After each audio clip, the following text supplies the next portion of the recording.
crucially, I don't think Labour would fear her as an opponent. Then you have other people.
I just want to bring in a tweet from Guy Verhofstadt, Jonathan. I don't know whether you've seen it, but it was about an hour ago. He has said Boris Johnson's reign ends in disgrace, just like his friend Donald Trump. The end of an era of transatlantic populism. Let's hope so. EU-UK relations suffered hugely with Johnson's choice of Brexit. Things can only get better. Of course, whoever takes on the mantle of Tory leader in the coming weeks will dictate how this country progresses with the ongoing Brexit relations, what happens with the Northern Ireland Protocol, and that has an impact on EU-UK relations and the integrity of the UK.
Oh, sorry.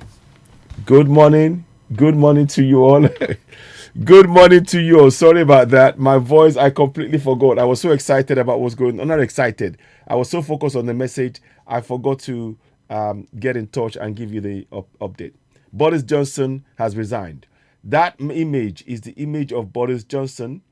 That is that it encapsulates what Boris Johnson's tenure has been about. It has been about his failure. So, can you hear me? Can you hear me now? Can you hear me now? I think you can. Can you hear me? Has been about. Sorry. It has been about his failure. So, can you hear me? Can you hear me now? Can you hear me now? Yes, you can. Good. So, good morning. I do apologize. Morning and welcome those of you joining us. So, what we are trying to do basically is to show you Boris. He's resigned. He's going to leave his post. Please do share this broadcast. Once again, I do apologize. I forgot that the volume was not, the volume thing was not really functioning, and I thought it was. But anyway, here we are. So we are here now. What is important in all of this now is to, first of all, make us all aware of the need for us now to, one second, please. Let me just get back in there. Sorry. Get this done. So let me do this here quickly. So he is gone. Yeah. Thank you very much. I'm glad you can hear me now. So breaking news. Boris Johnson has resigned. And the reason I'm showing you what I'm showing you now is that is the image of Boris Johnson. It encapsulates perfectly the abject failure of the man in being able to hold anything together. He should never have been a leader, in my opinion. He doesn't have what it takes. But anyway, that's besides the point. That is for the people to decide.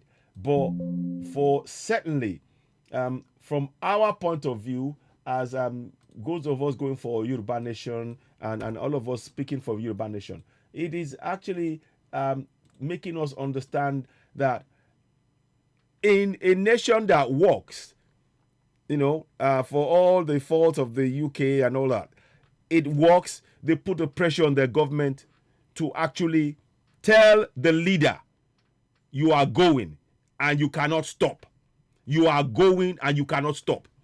Tell me, in those who are supporting contraption Nigeria now, they cannot move any of the Buhari has been enforced. What they're even saying now in the discussion they were having now?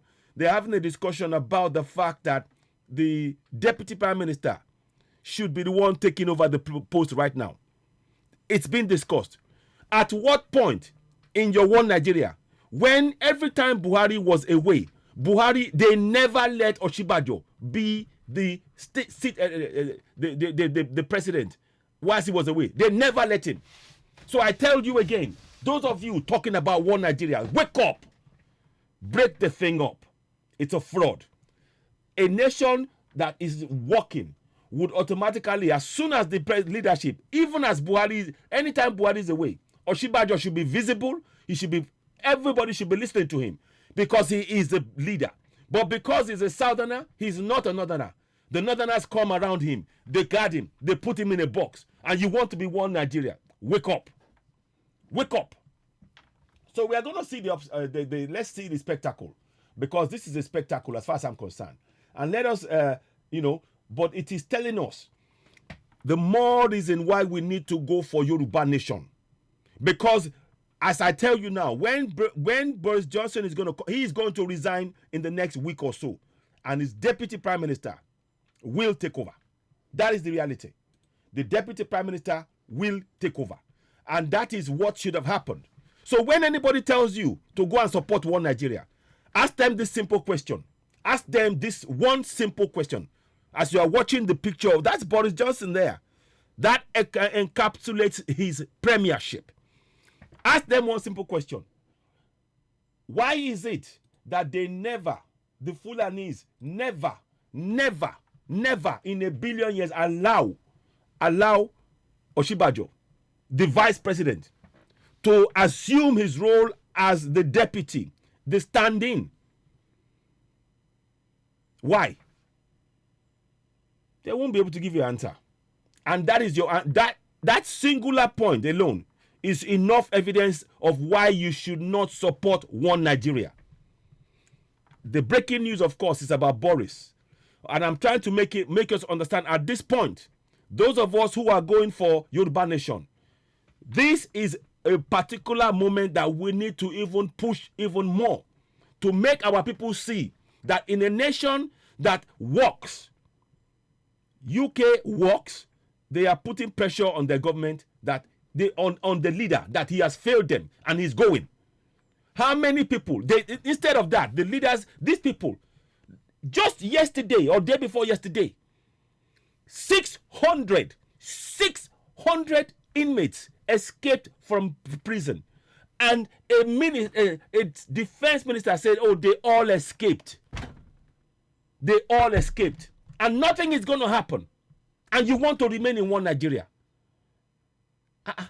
Is something wrong with you?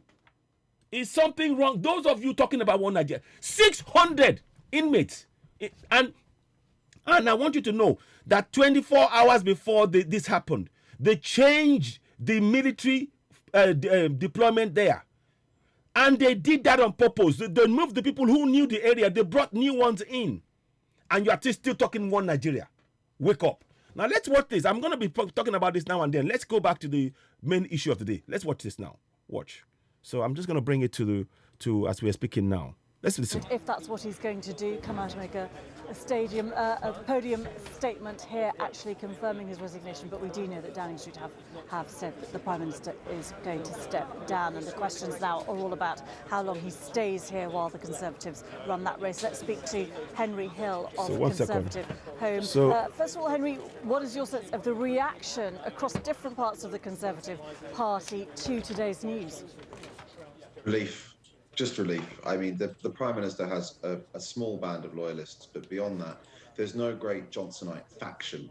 You know, you remember the last time, or recall the last time there was a Conservative psychodrama over deposing a leader with Margaret Thatcher. There was a great caucus of Thatcherite Tory MPs who wanted to go down with the ship and were prepared to fight to the last. Now, there's none of that here, really. This has been... You see, they are happy that it now said he's going to resign. Buhari has failed us since 2015. And they kept him in place. I'm just showing you the compare and contrast now. And this is what we need. We should no longer be in one Nigeria. 600 inmates left, escaped from Kuje. 600. And nobody is going to be sacked. Nobody is going to leave government. People were killed. And you're telling us to be in one Nigeria. Is something wrong with you? Is something wrong with you when you're talking and coming to talk about one Nigeria? I'm sorry to be blunt, but look at how a government works. They are putting away a man that has failed these people. Listen on. A very painful period for the party. The Conservative MPs have been sort of limping towards deposing Boris Johnson for some weeks. And it's just a relief that after yesterday's sort of slightly wild talk about clinging on, Nadine Dorries going around talking about mass deselections of rebel MPs, it's just good that it looks like the Constitution is going to work. He's going to do the right thing, and we're going to have an orderly handover. Is much of the cabinet and the ministerial rank who did not act until now, in fact, some of them still not resigning, are... To tell you that those who are in government, even though I don't support Conservative, that they had the interest of the people at heart. Every time he appointed them, they all resigned. Over 50 ministers resigned from his government. They said, we cannot support you because you're not working for the people. How many of your people in your one Nigeria have the balls to do that? How many of the people in your one Nigeria have the balls to do that? How many? Wake up, break the damn thing up. I'm sorry to be blunt. They are not working for the people. We are going. Yoruba Nation, Lokon. We are going. These people, they rather watch them lose, spill your blood. They are telling you to believe in one Nigeria. The Constitution is a fraud. The voice of the people have been shut out from the process. The voice of the people has been shut out from the process. We do not have a valid constitution. It is a fraudulent constitution. The voice of the people have been shut out from the very constitution they're talking about. We played no part. And the evidence, there is no evidence of a referendum from the people supporting that 1999 constitution. Here you have a government here.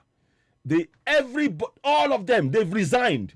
The ones that are with him, they're telling him you must resign. Will that ever happen in contractual Nigeria? Will that ever happen in contractual Nigeria? Let's watch on. Are they all now very tainted?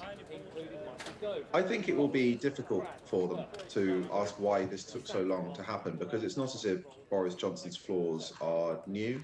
It's not as if we learned anything particularly shocking, or, well, it was shocking, but it's not as if we learned anything about Boris Johnson with the Chris Pincher story that we didn't really already know since at least Partygate, about his character, his approach to the office. You can see tactically why some of them are doing it. There is amongst the Conservative grassroots who will have the final say if there is a full leadership contest. There is a substantial block of activists who are very pro. They're clear in what they want to achieve. Leadership contender would want to keep them on side. But I think in terms of the dignity of government and the simple question of what sort of message do we want to send to the nation about the values of the Conservative Party and how it operates in office, I think it would be very difficult for people who served in this government this long to field that question. So we are bringing And so this to does you that mean so you that know. the leadership Please share is this more likely broadcast to as go you're to watching. someone You're like watching Jeremy Cisneo Hunt? as a platform where we speak truth to power. And I the think- breaking well, news I is just that know Boris Jeremy Johnson Hunt, is unfortunately for Jeremy, to resign. Conservative Home Boris did Johnson is going to be, runoff he has with been all the various compelled. Let's put many it the various correct way. candidates in our latest Boris survey of Johnson 5 has been members, compelled and he came to last. resign. I don't think He has had I'm no not other saying that choice we'll given rule to out him anyone than to resign. from the current The cabinet question I regime want to stand ask, as a contender. It's the Boris Johnson has been compelled to resign. The question I want to put to you, why is it that the people in Nigeria are telling you to believe in a democracy, but when it comes for them to take the action that demonstrates that democracy, they completely turn a blind eye. They refuse to resign. 600 inmates were released by terrorists, and nobody has resigned. Nobody has been forced to resign. And they're telling you to believe in one Nigeria. Nobody. And we are giving you a prime minister that is, they even appointed people. The people he appointed yesterday, they've all resigned. Except for one woman. And even that woman that there said, look, you need to resign. So what are we saying? What are we saying? And you come and talk to us about one Nigeria. I really want you to think long and hard before you make a statement to us about one Nigeria. Because you're one Nigeria. What is one Nigeria doing for us?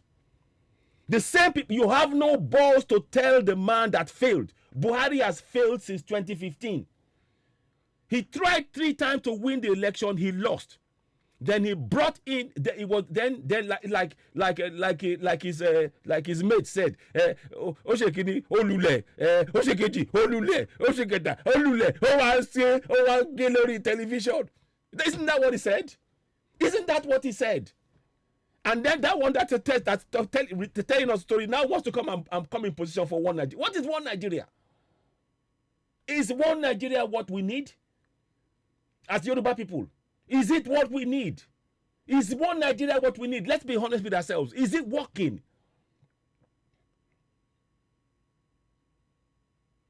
Let us be frank. Nigeria is a fraud. And what is happening now in the UK tells you that the people, you see the ministers there, I have more respect for them than all of the people who call themselves the leaders in that contraption called Nigeria. Because they're not standing for the people. The ministers refuse to serve under him. Are you getting the message? One Nigeria is a fraud. Listen on.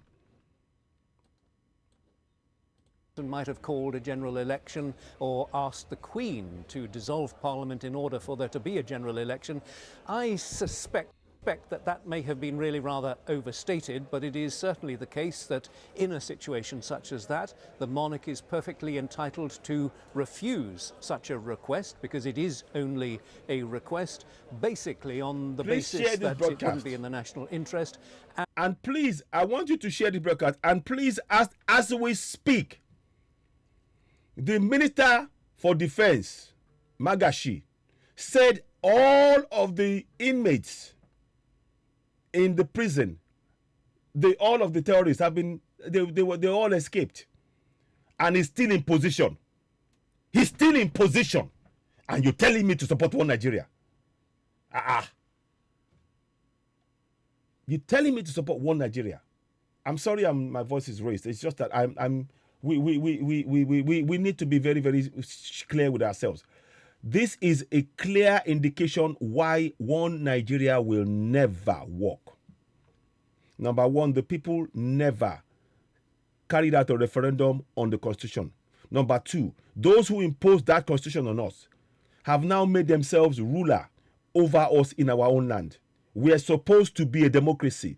In a democracy, there's no ruler. There are chosen leaders. They've made themselves rulers. The whole of the entire Fulanis are rulers over the people, the indigenous people in our own land. And that is what you need to understand. That is why one Nigeria is a fraud. Let me say that again slowly in case you are not understanding me. Those who imposed the 1999 Constitution on us have made themselves rulers over the indigenous people, the Middle Belt and the South. They made themselves rulers. All of the positions of power are in the hands of the Fulanis. And yet you are telling me that's a democracy. You need to wake up. We are not a democracy. We have never been won. This has always been and remains an imposition. Now see how democracy works. The ministers who are under him, who he appoints, they refused to serve under him. Because they believed in their people. How many people, how many ministers, how many senators believe in their people? How many can you point to that you can say they believe in the people? They are there for their pockets. This is why we're telling you, break up one Nigeria, period. Listen on. And that there would be others within the governing party who could command the confidence of the House of Commons, which, as I say, is the important consideration in all of this. Okay, Nick Witchell, many thanks indeed there in the Newsroom for us. Let's go live to the House of Commons because the government has been asked an urgent questioning on the functioning of government. Listen. I think Angela Rayner posed that. Let's listen in. The civil service will continue to function in the meantime as they always have done and as they have done historically. Well done. How long a caretaker Prime Minister can remain in place when there is really concern as to whether the government can be fully and effectively manned. Might it not be in everybody's interest to speed up the transition as much as possibly can be done? Leader, sorry. I thank my right honourable and learned friend for his kind remarks. He's right, of course, that... You see, they're asking how long, if they're already asking that if Boris Johnson still wants to impose himself, they are beginning to ask the question, how long will he be in place? Because it will affect the governance. That is good governance right there. Do you have good governance in contrast to Nigeria? Do you have good governance? Do you have good governance? Ask yourself the question. Those of you talking one Nigeria, look at how a government is working. They refuse to serve under a man that they knew was incompetent. You guys will continue to take the money from us and keep that man in place. You kept Buhari in place for 2 terms. And look at the mess it's left the nation. And that is why we're saying we want no part of one Nigeria. For as long as that constitution is in place, Nigeria is a fraud. It must be broken. It's too late. We are going. Yoruba nation now. Biafra nation now. Middle Belt nation now. Listen on. A general election is not constitutionally necessary. The Prime Minister was before the liaison committee yesterday and said as much. And we will await events. I cannot preempt the Prime Minister's statement. Mr. Carmichael. Mr. Speaker, can I say I'm delighted to hear the Minister speaking positively about the role of the civil service. It contrasts rather well with the way in which the government in recent years have done nothing but produce and undermine their position. But I have to say to the Minister, the Prime Minister could not remain as a caretaker. That is just putting the bull in charge of the China shop. And you see, they are saying that he cannot even remain on the floor of the House. They say he cannot remain as the Prime Minister. How many people in contract Nigeria can go and not? That's your one Nigeria for you. That is the clearest evidence of why we need to dismantle contraption Nigeria. Let's listen on. And this is not all about ministers and politicians. This is about our constituents and the public services on which they depend and for which now months this government has been unable to deliver for them properly. That's why they all need to go. The substantive matter that the right honourable gentleman mentions is not a matter for me, but I will say that ministers on this bench and in this House will serve the Crown and serve this country as they always have done. Thank you, Mr. Speaker. I thank my honourable friend for his statement. I'm glad, that, without wishing to preempt the Prime Minister, I'm glad he has finally come to his senses and will be making this statement shortly. I am very, very sad that in the last 48 hours, so many honourable and right honourable colleagues have felt the need to resign from government.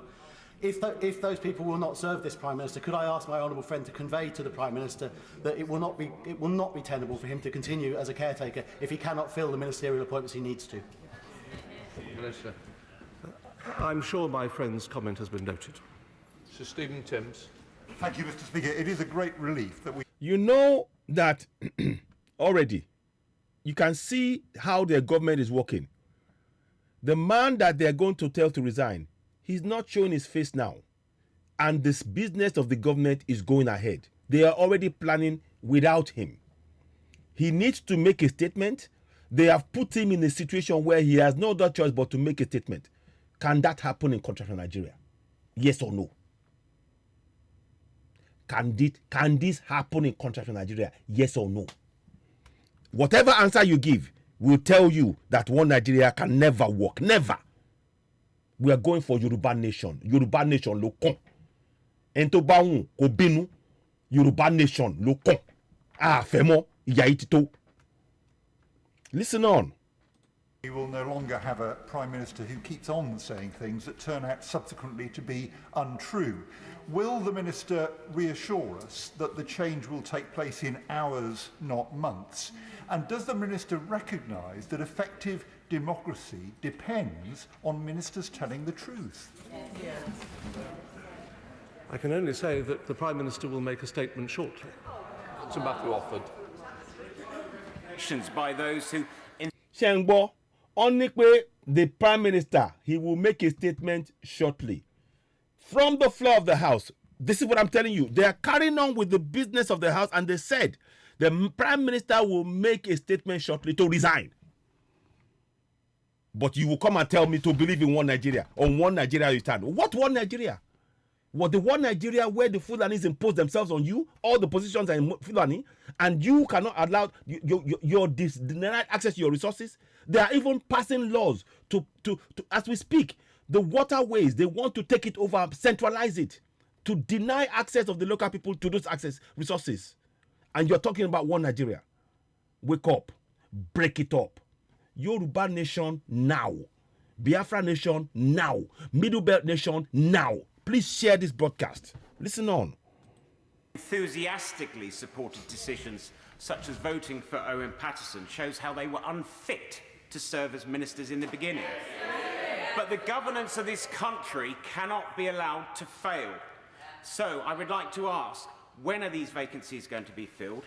They must be filled immediately, and we cannot allow decisions to be made by other secretaries of state from other departments. The country deserves better than that. You see?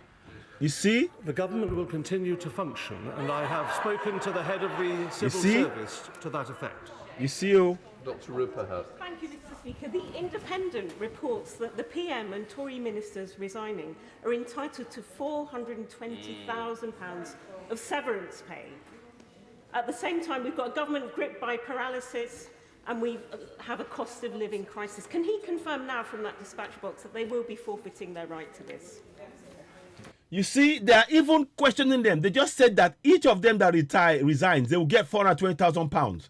And they are questioning them on that. How many people can even question any of our ministers about the pay that they receive when they resign?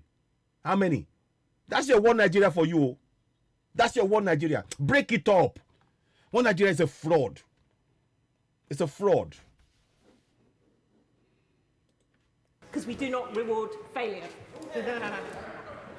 And she said they do not reward failure. In Nigeria, they will reward you when you destroy the economy.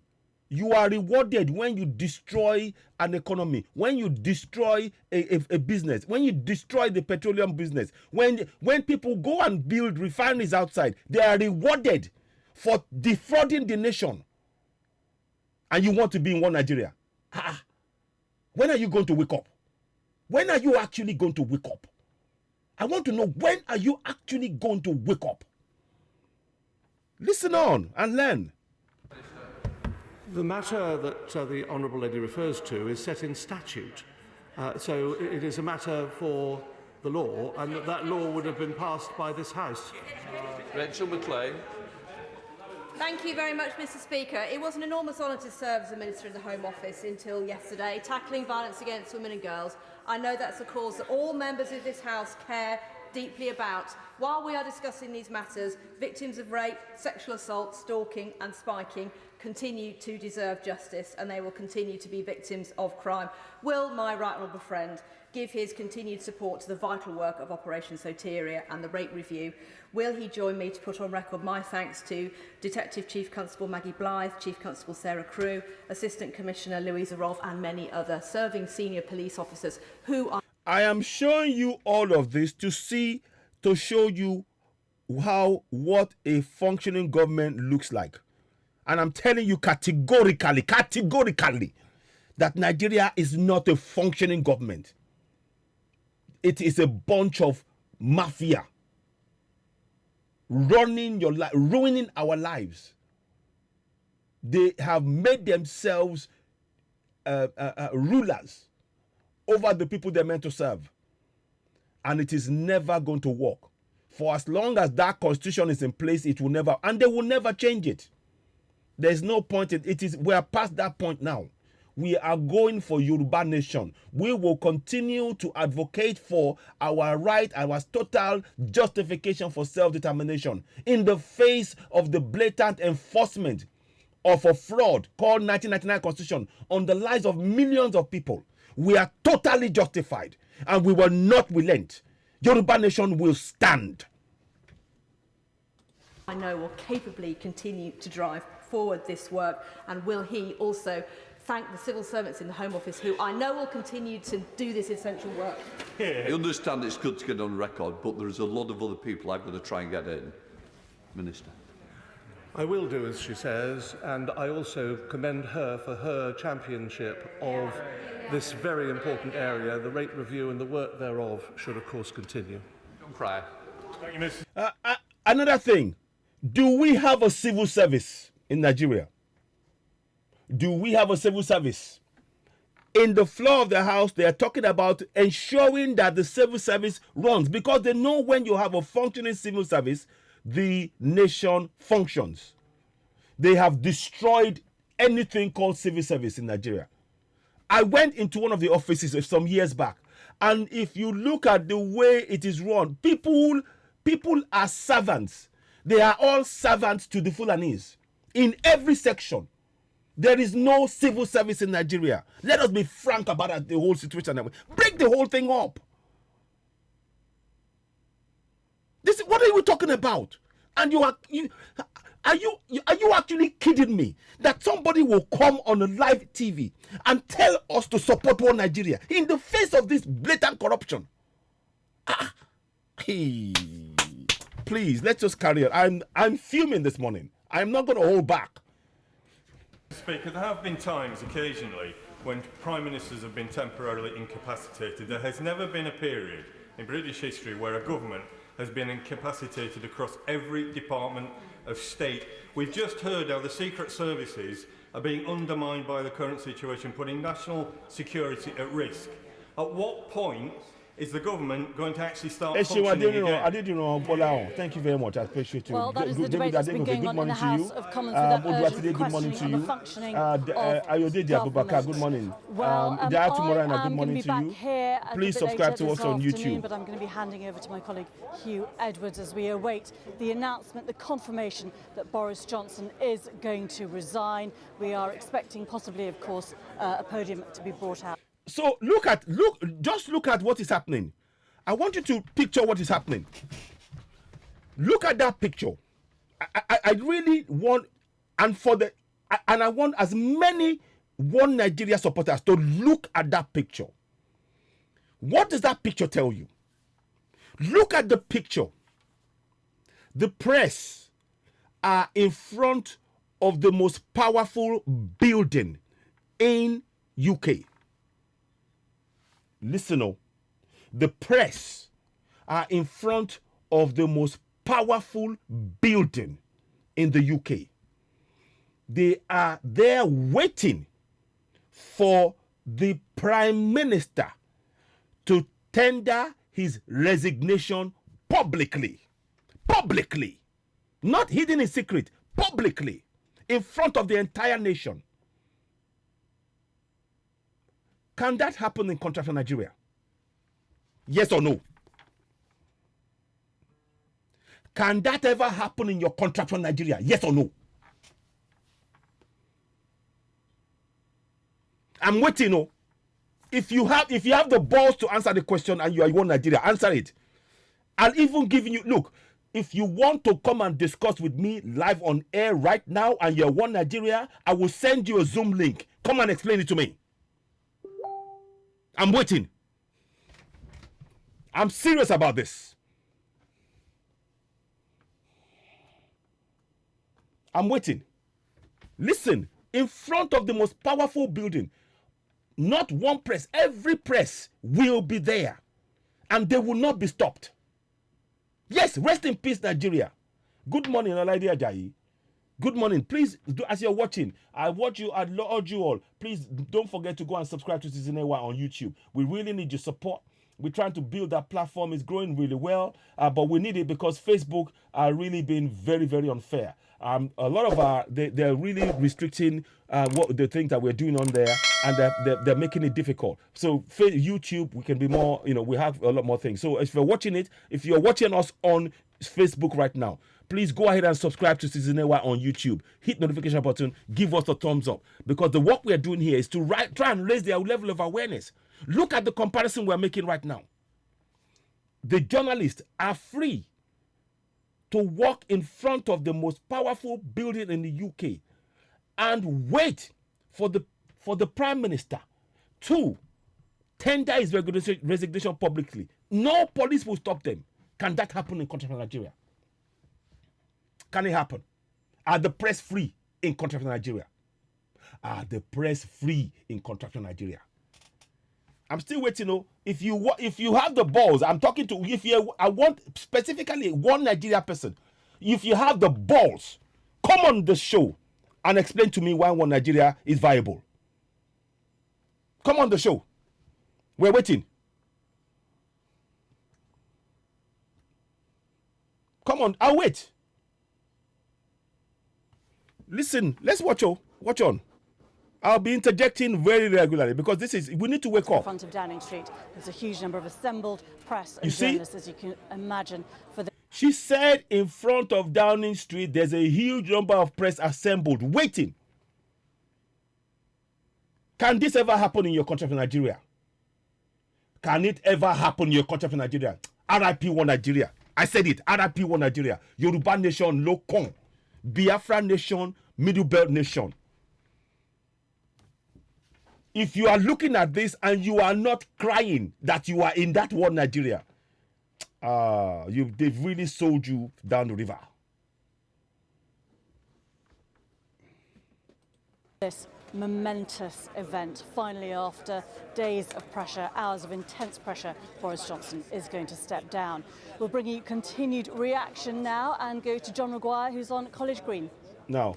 Well, that news of the Prime Minister's all of this is by BBC. Only around 2 hours. You're watching this is by courtesy of BBC, but we're having a live discussion here, and I want us every time we're doing this now, we're comparing and contrasting. In contractual Nigeria, I want you to understand something. There is no free press. There is no free press. The press are in a cage. They report only what they are told to report. There is no accountability by those who say they are our leaders. And INEC is not independent. INEC is not independent. Any elections that take place is a fraud. Secondly, elections will not take place. If you saw what happened in Kuje yesterday, 600 inmates gone missing. 600 gone missing. Where do you think they're going to go? And don't make the mistake of thinking that the government were not aware. The government knew. They knew. They made it happen. They changed 24 hours before this happened. They changed the military personnel that was protecting Kuje. They brought in new ones who knew nothing. And they went in attacking the place. And then you're telling me to believe in one Nigeria. Wake up. We need to break. Look, we are going for Europe. Nothing. There's nothing you can say. There is nothing you can say for us to support one Nigeria. Nothing. It is finished. Yoruba nation is what is coming, and nothing on this planet will stop it. Old now, people still digesting it, but inevitably in politics, as in so many other walks of life, the first reaction is, oh really, and then the second reaction is, what's next, and indeed, who's next? Let's talk to Stuart Andrew. Good morning. A backbench MP as of now, but this time yesterday, well, yesterday certainly, a housing minister, one of those who chose to resign. Why did you decide to write that letter of resignation? I think ultimately, you know, I consider myself to be exactly. They can't claim they don't know. They can't claim that. And I perhaps allowed that. They can't. Probably to wrestle with my conscience for a bit too long. I ultimately then made the decision yesterday that this just wasn't sustainable. I think Prince Kanu Onyedika, Nigeria is indeed insane. Really. You're right. Please subscribe to us. Share the broadcast. Week after week, thank you very much. And thinking, what are they going to say? Share this broadcast as you're watching it. I just couldn't countenance that anymore, and so I felt it was time for me to hand in my resignation. Yoruba nation is indeed the answer, Prince Integrity are essential yes. in politics, but you talk about the doorstep. We frequently hear people tell us that they don't trust politicians, and events like these cause, not want to say irreparable damage to the brand, as it were, but that they are extremely damaging. They are damaging, but what we've done in the past as a party is we have decided, you know, who our next leader is. We've united behind them, and I think we will do that again. Please continue to share the broadcast on all platforms. If you haven't subscribed to Citizen AY on YouTube, please go ahead and do so now. On levelling up places that have been forgotten for decades. And of course we have to get our economy functioning effectively again. So these are things that we can rally behind, and I hope that we go through this process of the leadership election now, and we focus on who their new leader will be, and then we make sure that we unite behind them, run the country well, and hopefully lead us to victory at the next election. Who should that be? Well, I'm waiting to see the list. I suspect. Ashe, may God give Yoruba nation the grace to come out from this bondage. Ashe, Ashewa, Elder Kuti, Jaga Jaga Concrete, Kingabi, well said. Olaiwola, Olawale Odenike, thank you very much. Is going to be, and Ismail Salami, in the name of Allah. To what they have to say Good morning, Capital No. You know, it is important that we get the right person in place. I think we're fortunate that we have a host of people who can be really good candidates. Very long comment it's there, going to thank be, you. I think, quite a tough choice, if I'm being honest. Has your phone been ringing already to try to garner your support? Let me just go to the live broadcast just to make sure I might have missed something. Our strengths can be our weaknesses and vice versa. And I think that's the kind of conclusion that Conservatives have come to. They now have a profound responsibility, both Conservative MPs here at Westminster, then the Conservative Party membership around the UK, around about 100,000 people, by definition a tiny sliver of the UK population, and also by definition a representative sliver, because they are card-carrying members of a single political party. They have the awesome responsibility in the coming months of selecting a new Prime Minister on behalf of the rest of the country. Let's pause for a second. Let me say that. You said my only prayer is that you media house is be careful, because the people want to enter us through media. For me, I can't speak for others, but for me, I'm just trying to keep you can't buy me. List of resignations, but you can't buy me. Nobody can buy me. Chris, thanks for joining us. No, remind us again why you decided that you with all this, he cannot buy me. As technology minister, yes? I am unbuyable. Very early this morning as Minister for Technology and the Digital Economy. I am unbuyable. I'm dead serious. I obviously felt the only thing I want to is the Prime Minister who had appointed me. Yoruba nation. I was very respectful of the fact he got a general election mandate. I was also working on some important projects in government. Let me pause it. The only, very, very, very clear. Hello, Idimo. Yes, thank you. Now, all the way from Texas, I appreciate you. Me, I don't know about other media, but me, you can't buy me. This is not about money. You see, if you don't understand what is really important, then all that dollar you will and pound sterling, you will fall for it. But when you know that those things, they can't print any of them the minute that you control those resources. That is where it is. So all of that is, you see, they are just glitter that they can lose. Well, how much? What is your naira now? How much is your naira? Yes, Baba Akintoye, thank you. Yes, Baba Akintoye, and we say we give Baba, and in fact, I owe him a call now, you know. But what I'm saying is, you have to understand that all of this naira and dollars and everything, they are using what is backing them is really our resources. That is what is being. These people come to your land, they take control of your resources. They now determine how much you sell your resources, and determine how much the naira that they're going to use to pay you is worth in their dollars, and you think that you're in control. Yes, I know most of you are genuine, but please be guiding others. We're going to try and do that. Yeah, 6.18 per dollar. Odekoya Kunle, thank you. Yes, Adekoya Kunle, thank you very much. You know, yeah, we need freedom, and we must get it. So this is why we're showing this now. And this is, people may think, the fact that the picture, let me show you the picture. This is the picture that I want you to have in mind. That is Boris Johnson. You see the man over there. See that man there. Let me break it bigger. See that man there. That is Boris Johnson. That is the failure of his government is epitomized by this picture. And that's why I'm showing that picture. Now, he has been forced to resign. The question I'm asking is that can that ever happen in continental Nigeria? Yes or no? And if it cannot happen, then one Nigeria is dead. One Nigeria is dead. The people who are keeping one Nigeria now going are using the blood of Southerners, Middle Belters and Southerners to keep one Nigeria going. They are spilling our blood every day. The 600 men, terrorists, that the terrorist people went and took out of the prisons. Where do you think they're coming? They're coming to the Middle Belt and the South to kill. RIP one Nigeria. We need to stand up now. We're going for Yoruba Nation. We're going for Middle Belt. We're going for Biafra. We need to go for it, and we speak as one in unity as Middle Belt and South. Review of the gambling legislation, which is due to come out very imminently, and the online safety bill to keep our citizens, particularly children, safe online. It's coming back to the Commons for report stage next week. So I was very mindful of my duty to do those things, but eventually I felt the questions touching on ethics and integrity and the functioning of our constitution were just... The man talking here was a former minister.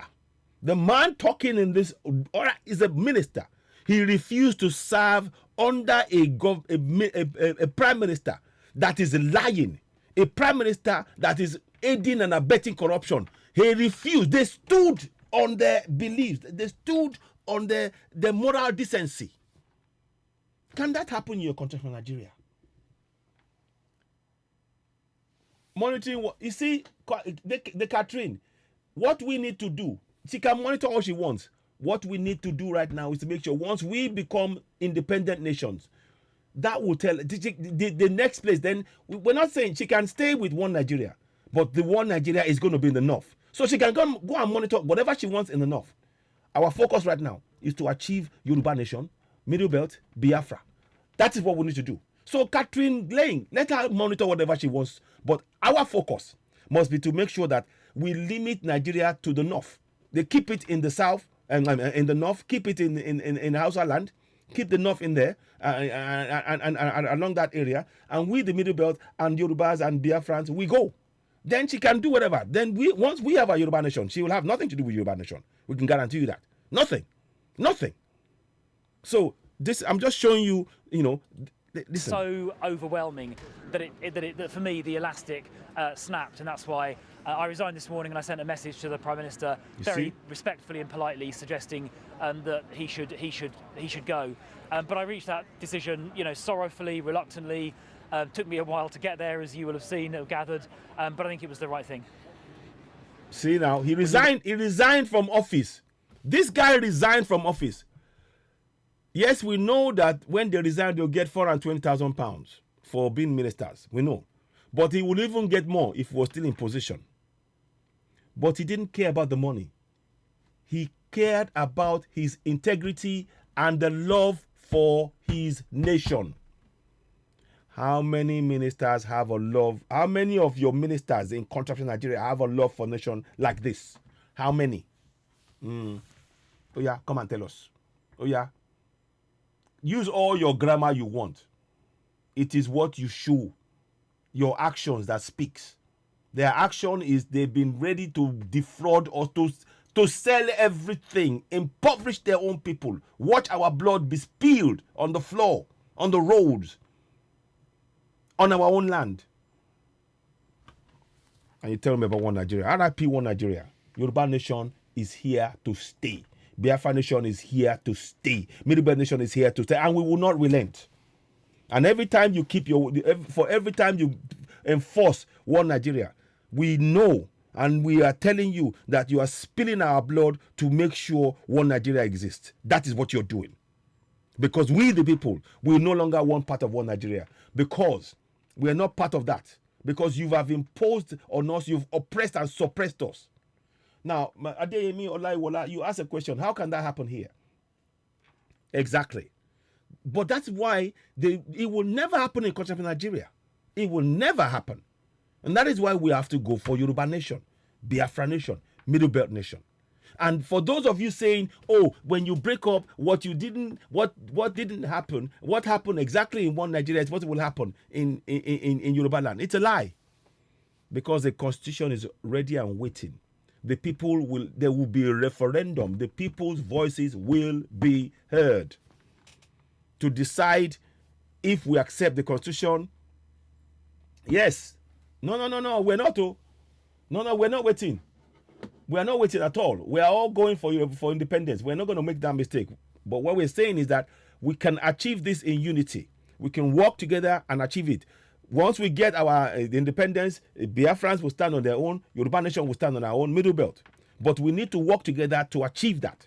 That is the thing. When 3 out of the 4 regions decide they want to go, nothing can stop it. And that is the power that we need right there. But let's listen to what this man is saying here. You mentioned ethics and integrity. At what point did your concerns kick in about Mr. Johnson? Have they been there for months, or, I mean, what kind of timescale are we talking about here? Well, I mean, I think I was very perturbed by the whole Owen Paterson situation whenever it was October, and I made my views very forcefully known to the Whip's office at the time. But I think, we know what the issues are. We don't need to rehearse them again. And that's why I made the decision I did this morning. But we should, I think, just keep in mind Boris's achievements, that landslide election victory, getting Brexit done against the odds, the vaccine rollout, and we've got, more people in payroll employment than ever before. So he's got some fantastic achievements, and I think we should just keep those in mind as well, obviously, as the issues that have led us to where we are now. Do you think it's appropriate for him to stay in office as Prime Minister until the autumn? Is that something that you think voters will understand? Well, I haven't really got my head around that question, to be honest. Obviously, traditionally, Prime Ministers, when they've gone, have stayed on in a caretaker capacity. Theresa May did that, so did David Cameron. I understand people will say these circumstances are a bit different, but I haven't really got a strong view. I haven't got my head around the question, to be honest. I'm just sad not to be working on those projects I mentioned, the gambling review and the online safety bill, which I think are really important for the UK, but ultimately the decision I made was that the wider considerations outweighed them. Can you see how people who care, have a love for their people and their nation, will sacrifice their personal ambition for achieving the collective benefit? He's not thinking about his pocket. He's thinking about his people and what actions, if he stays supporting that government, how he can damage his people. How many in your one Nigeria can do this? So, how many? How many? Again, I'm asking.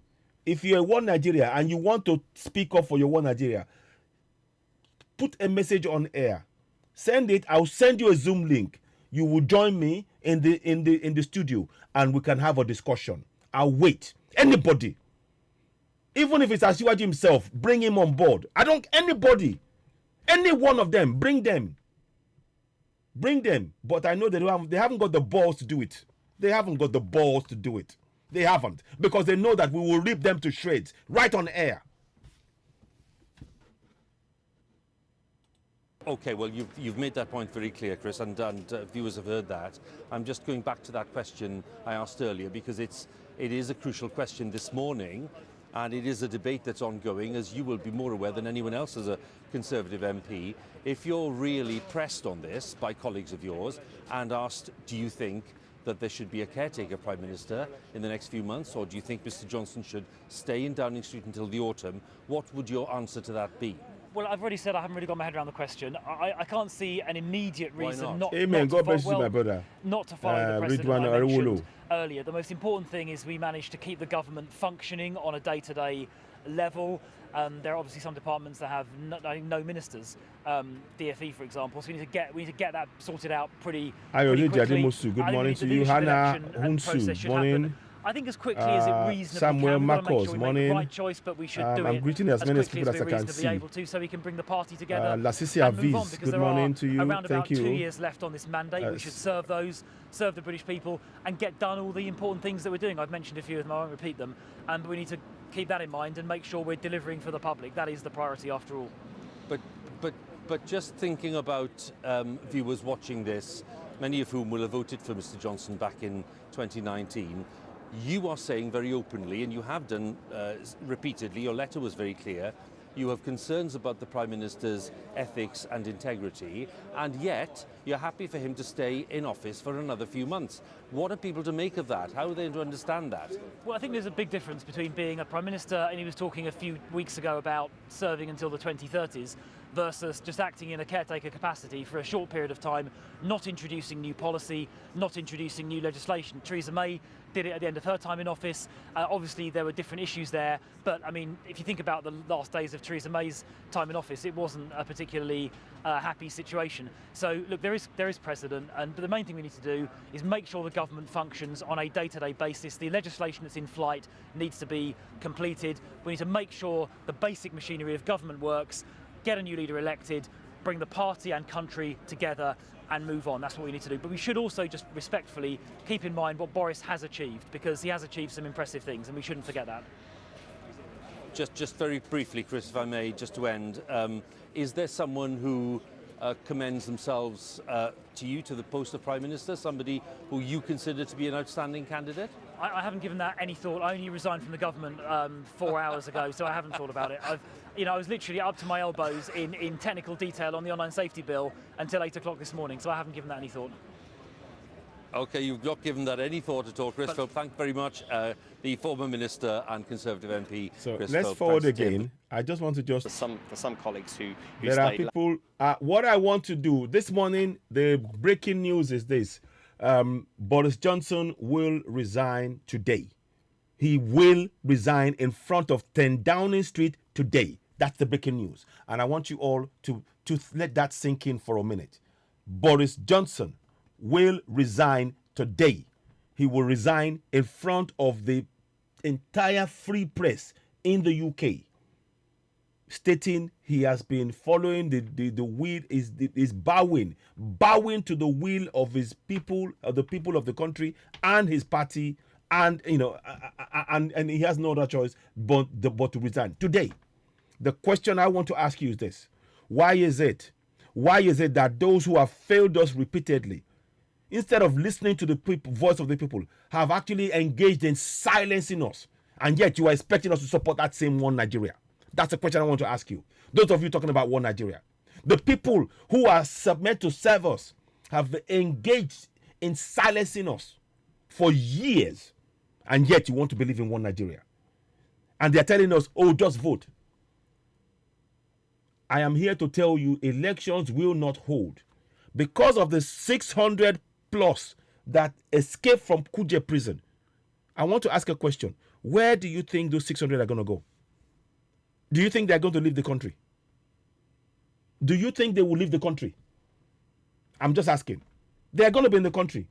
And when terrorists let out fellow terrorists, what do you think they're going to go and do? They're going to commit more terrorist acts from the Middle Belt to the South. The killings are going to increase. This government has actually they are working with them. That they're doing what the government wants them to do.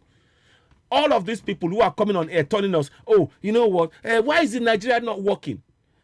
Because the people who are in power don't want it to work. They want to take it over. That is why you should stop supporting one Nigeria. Whilst you are busy saying why it's not working, they are killing your people. Whilst you are busy saying Nigeria is not working, they should do this. They know. Let us stop kidding ourselves. These people in power know what to do. They're doing what they want to do, which is to take the land over. And that is why we have to go for Yoruba nation. We have to go for Middle Belt. We have to go for Biafra. Wholeheartedly. And bring contraction Nigeria to the ground. Yes, they'll be coming to the south. That is the reality. They are already in the... You see, all of the terrorists, the government will take them into the army. Because they're working with the army. Let me show you a video. Or they might not let me show you because they might bring the broadcast down. I played the video yesterday. And it's on, you know, the terrorists were shouting Allahu Akbar when they went into Kuye prison. And the only reason why they were able to go into Kuye prison was because the regular army, the army that knew the area, they were withdrawn. They were withdrawn 24 hours before the attack. So the new ones who were there didn't know where the attack was going to come from. It was a plan. Let's stop kidding ourselves that we have one Nigeria. Stop it. Stop it. If you're a Southerner and you're still engaged in talking about one Nigeria, you need to wake up. These guys want your land. I don't know how much more else we can explain this to you. You need to join the clamor and the work that we're doing towards Yoruba nation. And if you don't want to, stay out of the way. But we're going. We are going for Yoruba nation and nothing will stop us. Because contract from Nigeria is a fraud. It's a slave camp. We are on the name of Nigeria, they are spilling the blood. In the name of Nigeria, the blood of Middle Belters and Southerners are being spilled every day. And that's what you want Nigeria want us to support. No more. No more. Listen to this. Lash to this mast until the last possible minute. I think putting it bluntly, Hugh, some people have doubts about their seriousness as a result of that. Do you have any thoughts on succession, Steve? I know it's. I know we haven't had the statement yet, but Chris Philp was suggesting that he hadn't even thought for a moment about that. I'm just wondering whether you have thoughts about the kind of person that should succeed. If you're not even asking you to name names, but the kind of person who should succeed. Well, I mean, integrity needs to run through them, and I think that's pretty obvious. They need to restore trust and confidence in the office of Prime Minister, competence in the government. So, you know, we've got big crises, obviously international and domestic, on the cost of living. But, you know, what's my caseload full of at the moment? People who can't get passports to go on their long planned and hoped for holiday that they've put off for the last 3 years. So, you know, it's about getting a grip, and ultimately I think it's about saying to the lost Conservative voters, and they exist for the record in the Red Wall seats, in London, in the southeast where I represent, it's about saying to those that, you know, they are that person, and it's the economy, and that matters in every single seat in the country. It's about making sure that we emerge from this crisis with a strong economy, because it's that through which we fund the public services, it's that through which we then have a vibrant economy and people have well-paid jobs. And whoever stands for the leadership, and nobody has obviously formally declared to that yet. Sorry about. See, they're already talking about him in the past tense. Because everybody has this, the people, the voice of the people, you see, let me explain to you. You see, all the people you call ministers, they are all members of parliament. And the members of parliament, they listen to the voice of their constituents. That is why they were confident and able to stand and say, we are no longer supporting Boris Johnson. And that is why they said he must resign. How many of the House of Reps, your senators, your ministers, listen to the voice of the people? How many? How many? How many? How many? So when you come and talk about one Nigeria, the one Nigeria you're talking about is the one where they're oppressing, suppressing, and killing the people and want to take over our land and make it a Fulani nation. That's your one Nigeria. We want no part of that. We want only Yoruba nation. Yoruba nation is here to stay. Biafra is here to stay. Middle Belt is here to stay. And we cannot continue to coexist with the very people who are killing us. They are killing us in our land. They want our resources, our land. They're trying to pass water law to centralize the water and prevent the local people from getting access to the resources in their own land. That is your one Nigeria. We need to wake up. They will never forget anything about referendum with that nation. We have to go our own way. We must go our own way. At this point, I want to urge everybody watching me.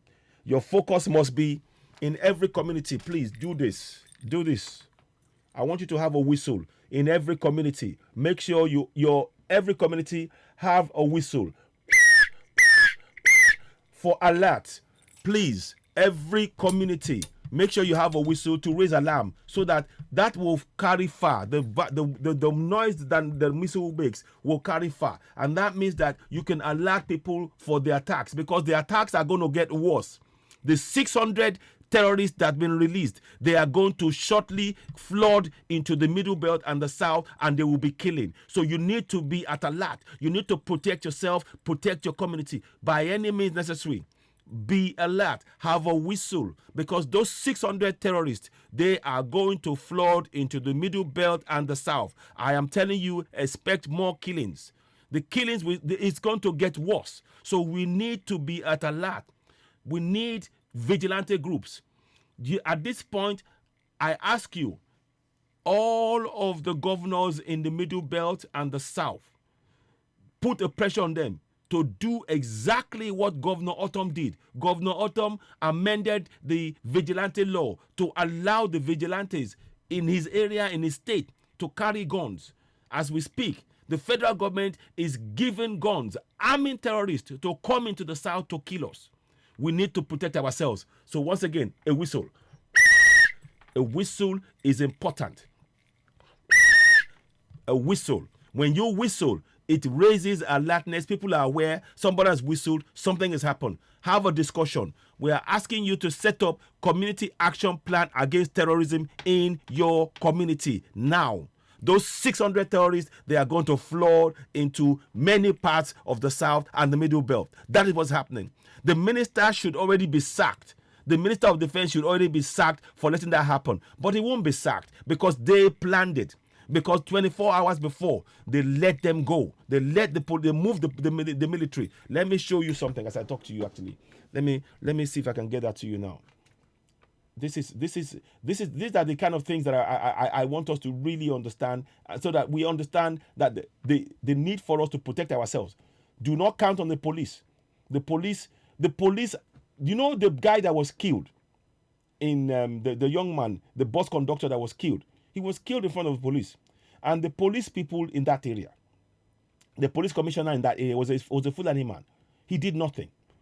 And you know what he did? The people that burned the cows, he went and arrested them one by one. They are having to pay 100,000 naira, maybe more, to be freed. And you're talking about one Nigeria. Nah. No. We're fed up. We need to go. We must go. Nigeria is a fraud. It's a fraud. The Fulanis want to make it a Fulani nation. And that is the reality. You need to wake up. Let me show you this statement. If I can find that statement. And I think, it's gone now. Okay, my system has gone full on that one. Okay, am I not? Let me see if I can show you. I might be able to show you online. I'm going to just... Okay, let's this. I'll let this play for a while, and I'll get that ready. I will. I'll be looking for that in the next leader. Thanks, Steve. Very good to talk to you. Steve Bryan, the Conservative MP for Winchester, Chandler's Ford. Our thanks to him. Chris Mason, our political editor, still with me, and more things to report. Yeah, so just been told that a full cabinet has now been appointed and approved as is convention by the Queen. So we'll be getting announcements in the next few minutes as to who the new cabinet minister. So Boris is now fighting back. He's now appointed new ministers. Let's listen on. This is going to be interesting. Is there something of a reshuffle going on, or is it merely filling the various gaps that have opened up over the last 48 hours? So this is number 10, trying to respond to the very argument that's just played out here on BBC News in the last few minutes as to whether or not Boris Johnson, for the next 3 months, July, August, September, can continue to run a functioning government as a standby Prime Minister until a new Conservative leader is elected in the autumn. That's the time frame, number 10, as things stand, is determined to stick to, and this briefing that a new cabinet is imminent and appointments have been made illustrates that desire that they want to carry on until the autumn. The debate is raging, isn't it, about whether he can carry on. Yeah. And we've just had two opposite ends of the debate, two colleagues in the Commons, Conservative colleagues, really disagreeing fundamentally on whether that decision is the right and decent one to make. How will that be playing out now, given that the Prime Minister has to make a statement to the nation, you know, within the next hour or so? Is that still going to be something that they're grappling with? Well, they insist at the moment that they're pressing ahead with these cabinet appointments, and what you can read from that is a determination that they think they can make the case that they can assemble a functioning government, albeit, yes, led by a leader who is deeply unpopular within the Conservative Party. We know that, and he's resigning, in order to carry on until the autumn. But what we're already getting to, and it's extraordinary, is we're getting a similar argument to the one that we were hearing yesterday, but fought over a different contest. Yes. And that contest is whether or not he carries on for 3 months, or he resigns as Prime Minister, as well as Conservative Party leader, either today or in the coming days, and some sort of appointment of an interim Prime Minister for a period of a few months. Similar argument being played out, albeit over a very, very different issue. And I think we're going to see over the coming hours, just as we did this morning over the resignations that forced the Prime Minister's hand just after 9 o'clock this morning, we're going to see over the coming hours, on our airwaves, I suspect, and privately, a sense of the extent to which it is sustainable for Boris Johnson to continue for the next 3 months. So let me put this way. So let's go back again. So we're still on Boris resigning, but I want you to read to understand what this really means. I want you to look at this.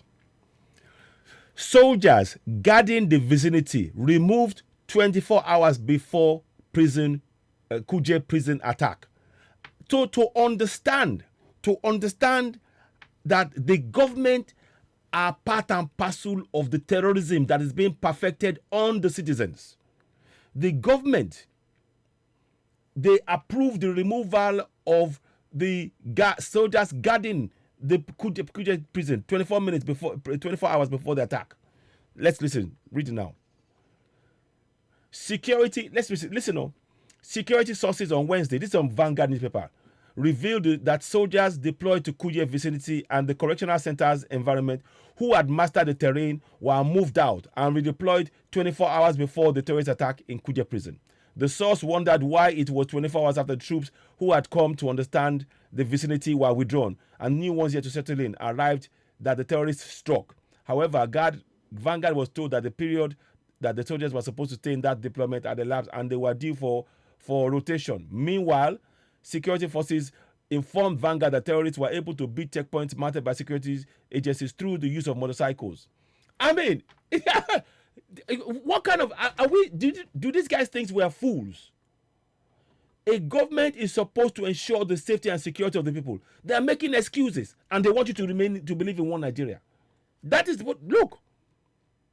that is clear evidence of collusion by the government. There's no more discussion. We're going for Yoruba nation. No more. The longer we stay in contraption Nigeria, the more our blood as Middle Beltans and Southerners are being spilled. We need to go. I'm just bringing it to you so that you're aware. This was just yesterday. So when we talk about this, we're not just coming here spewing nonsense. We do research and we put in evidence before you. And these people here, they are all part of the plan. This is all part of their strategy. They are all part of the plan. They're taking pictures. That all of this is to make you believe in the lie. Wake up. Wake up.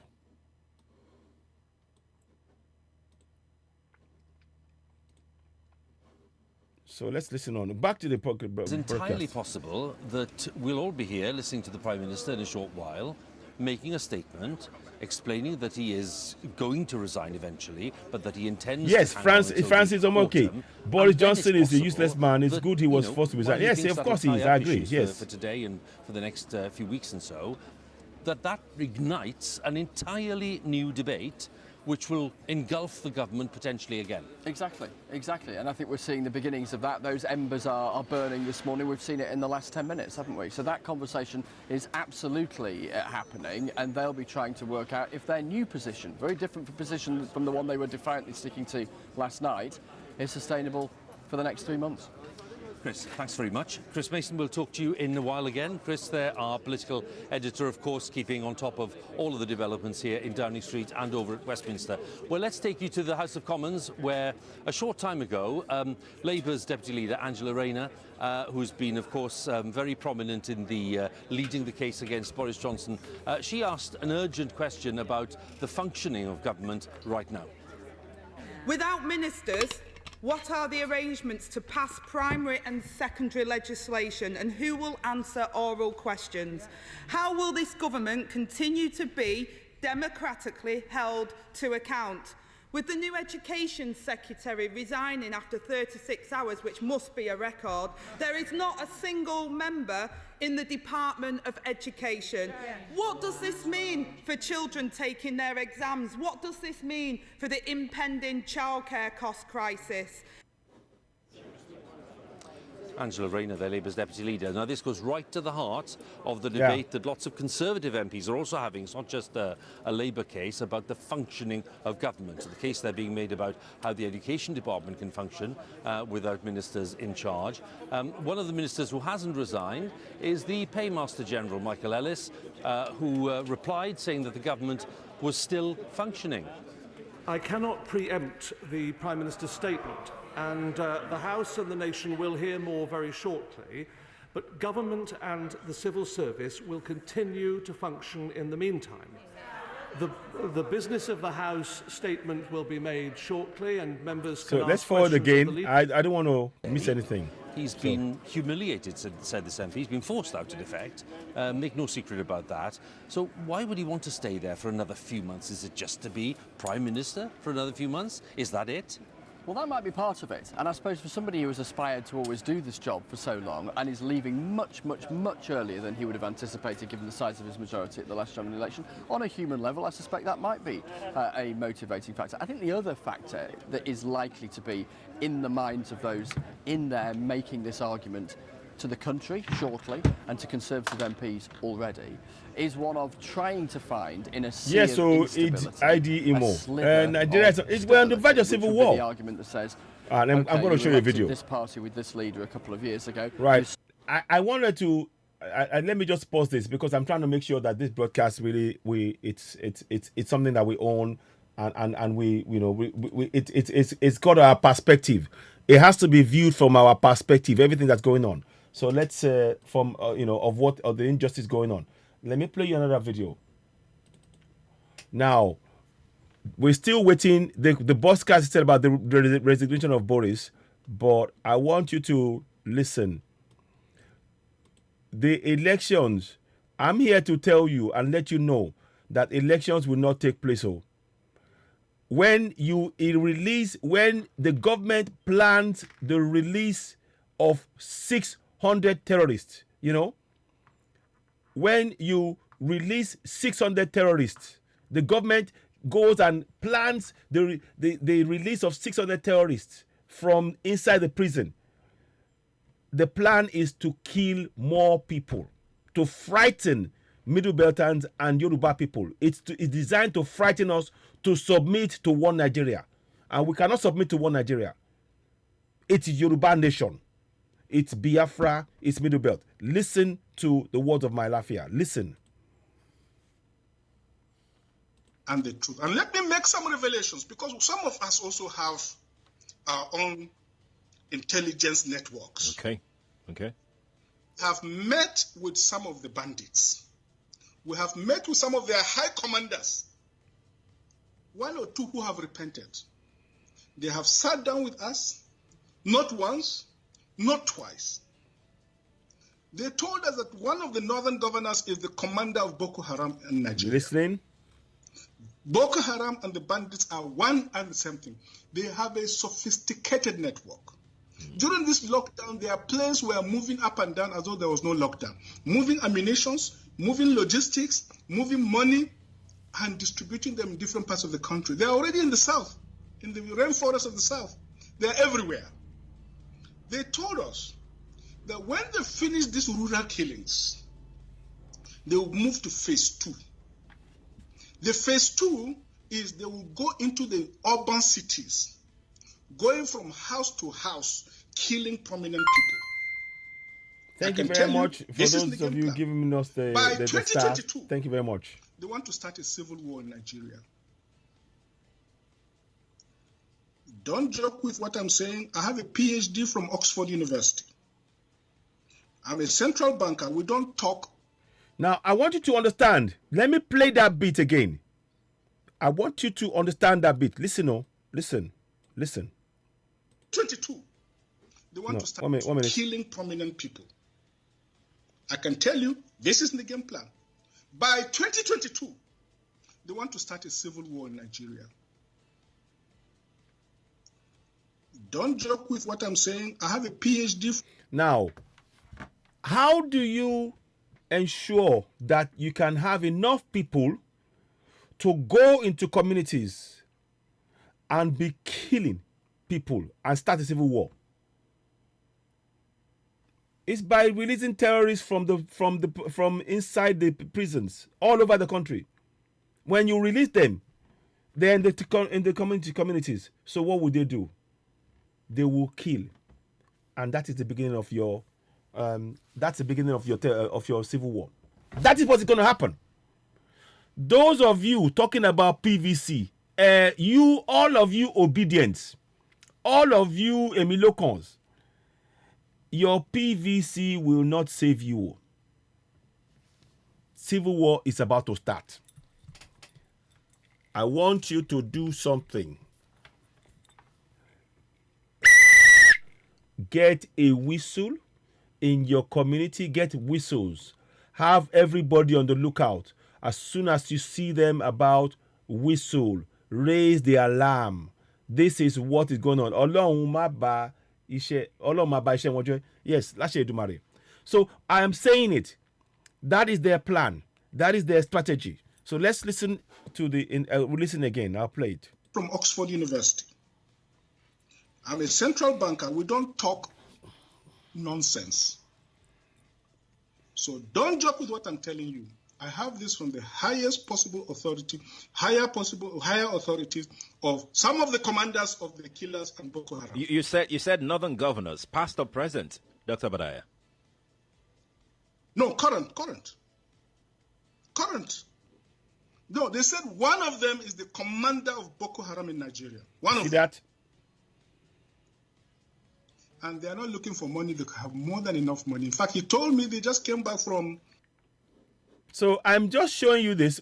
I'll play that in between. But I'm trying to make us understand that right now, the only reason they've been doing releases of terrorists all over the country, and their one single task is to go into houses and be killing people. And the only way that can happen is if you have as much terrorists killing everywhere.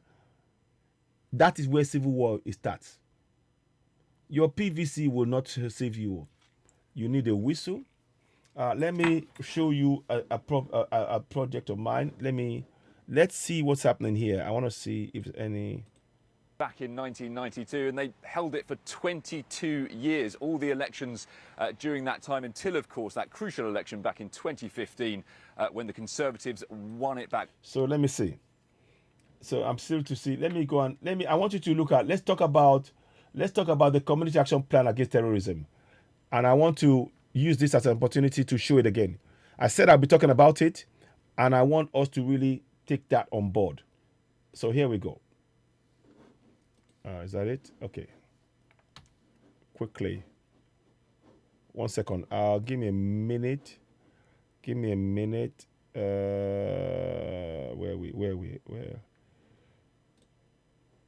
Right. Okay. So now share screen.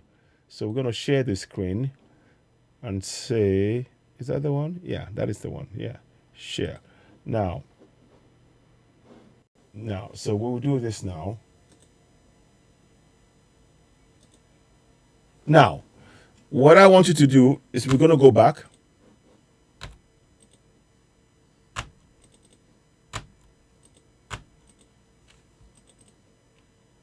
Sorry about that.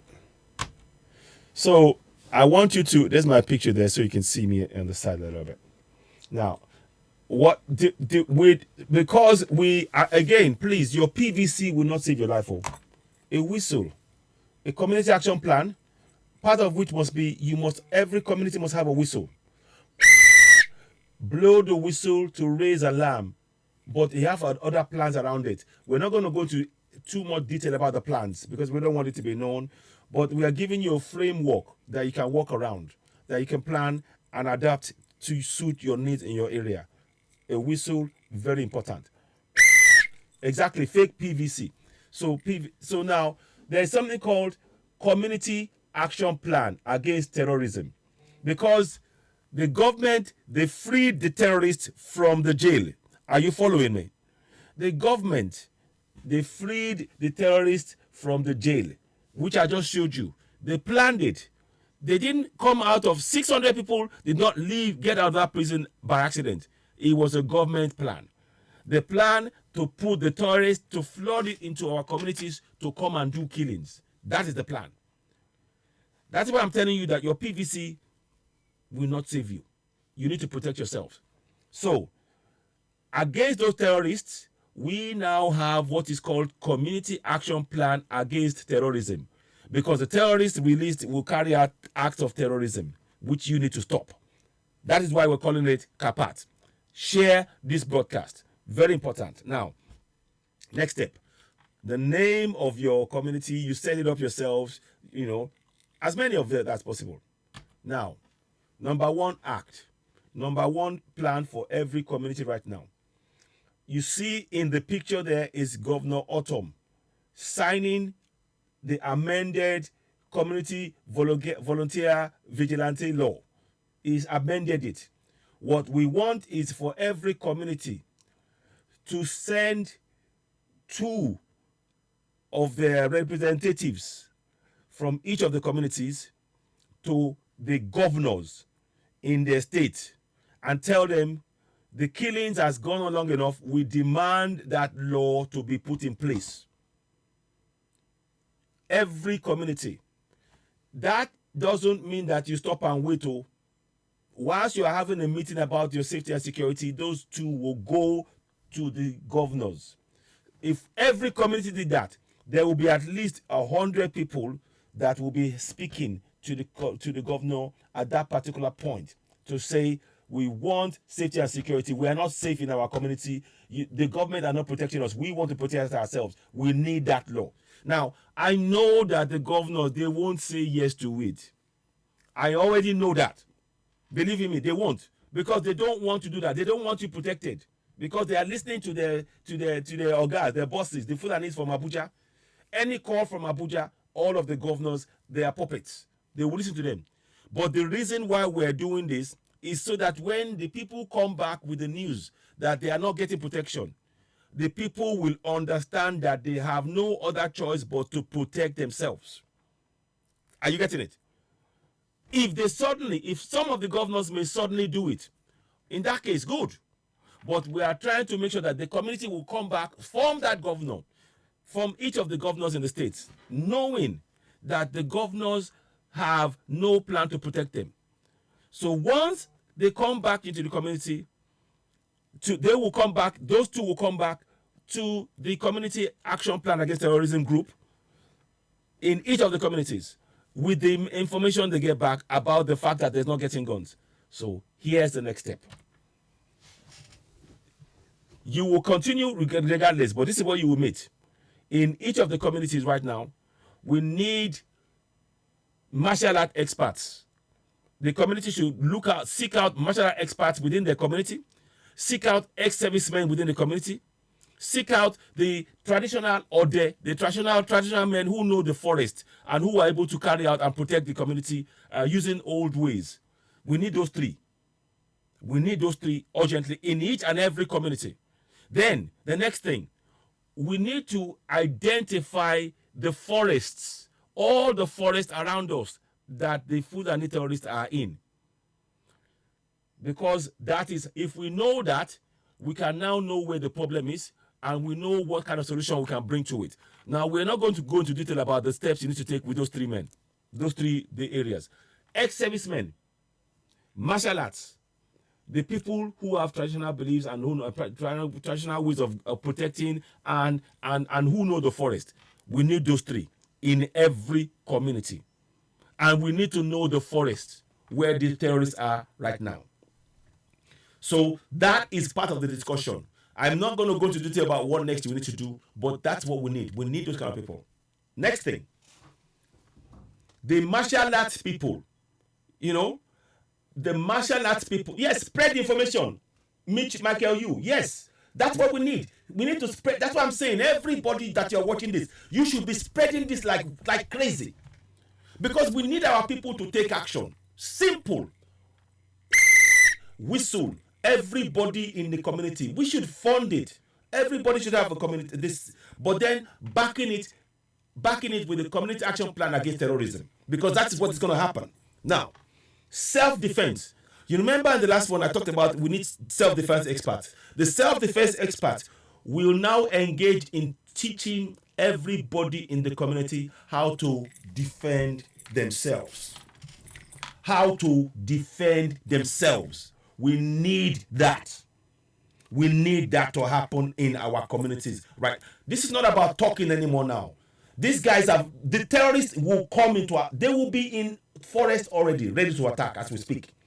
We need that protection now. Every community, from the middle belt to the south, we need it now. It's not about talking about this one said, that one said. It's action we need. Protect ourselves. So now, the kids, our children must be taught martial art self-defense classes. The experts who know about martial arts can teach about defense and how they can disarm people. So this must be focused on our children, our women, and men, and and people, and first those key ones. First, our women, our children. As we all know, the women are being raped on a daily basis by the crooks, by the terrorists, let me explain to you. You see, you need to understand something about rape. Rape is a psychological destruction of a community. Rape is a psychological destruction of a community. It is a tool of war. You need to understand, it's not like they just pick one woman here. It is a deliberate act to destroy the mentality, the psychology of a community. Because they know that when you attack the women of the community, the men feel helpless. Before they get themselves, you've killed all of them. So it is a deliberate plan used in destroying communities when they want to take it over. It is one of the strong tools they use. It is the key tool they use in destroying and taking over a community. So it is important that our women learn self-defense. Very important. When our women can learn self-defense, when you can defend, when you can do that, and hit, and you train the people, you train them how to do it. And the women must be trained how to ensure that they attack anybody they attack them, they hit the weak points of the men. They teach them. They're one of the simplest one you can look at right now is the private part of a man.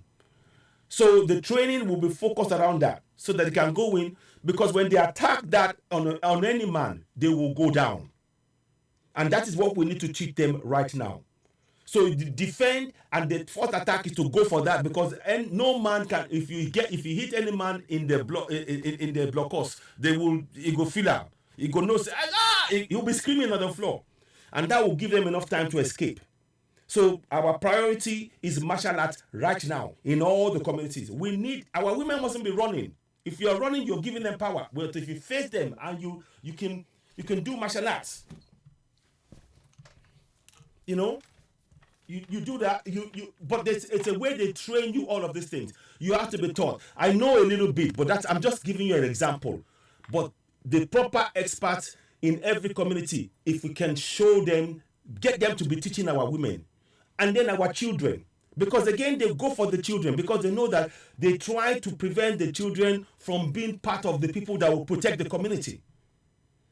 Then finally, they then go for the men who they know they want to take out. So we need that martial arts. Everybody must have it. And another thing, our farmers need to be focused as well in terms of the martial arts to be able to learn to defend themselves in the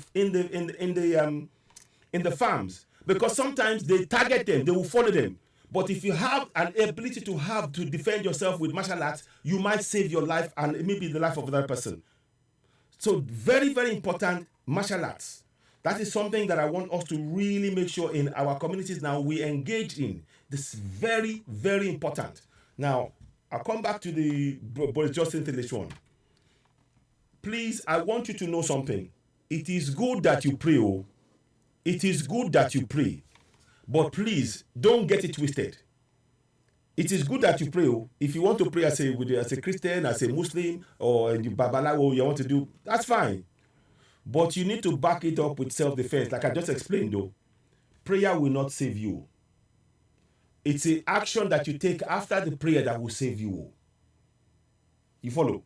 So don't listen to any of the pastors just telling you just pray to God and you'll be safe. No.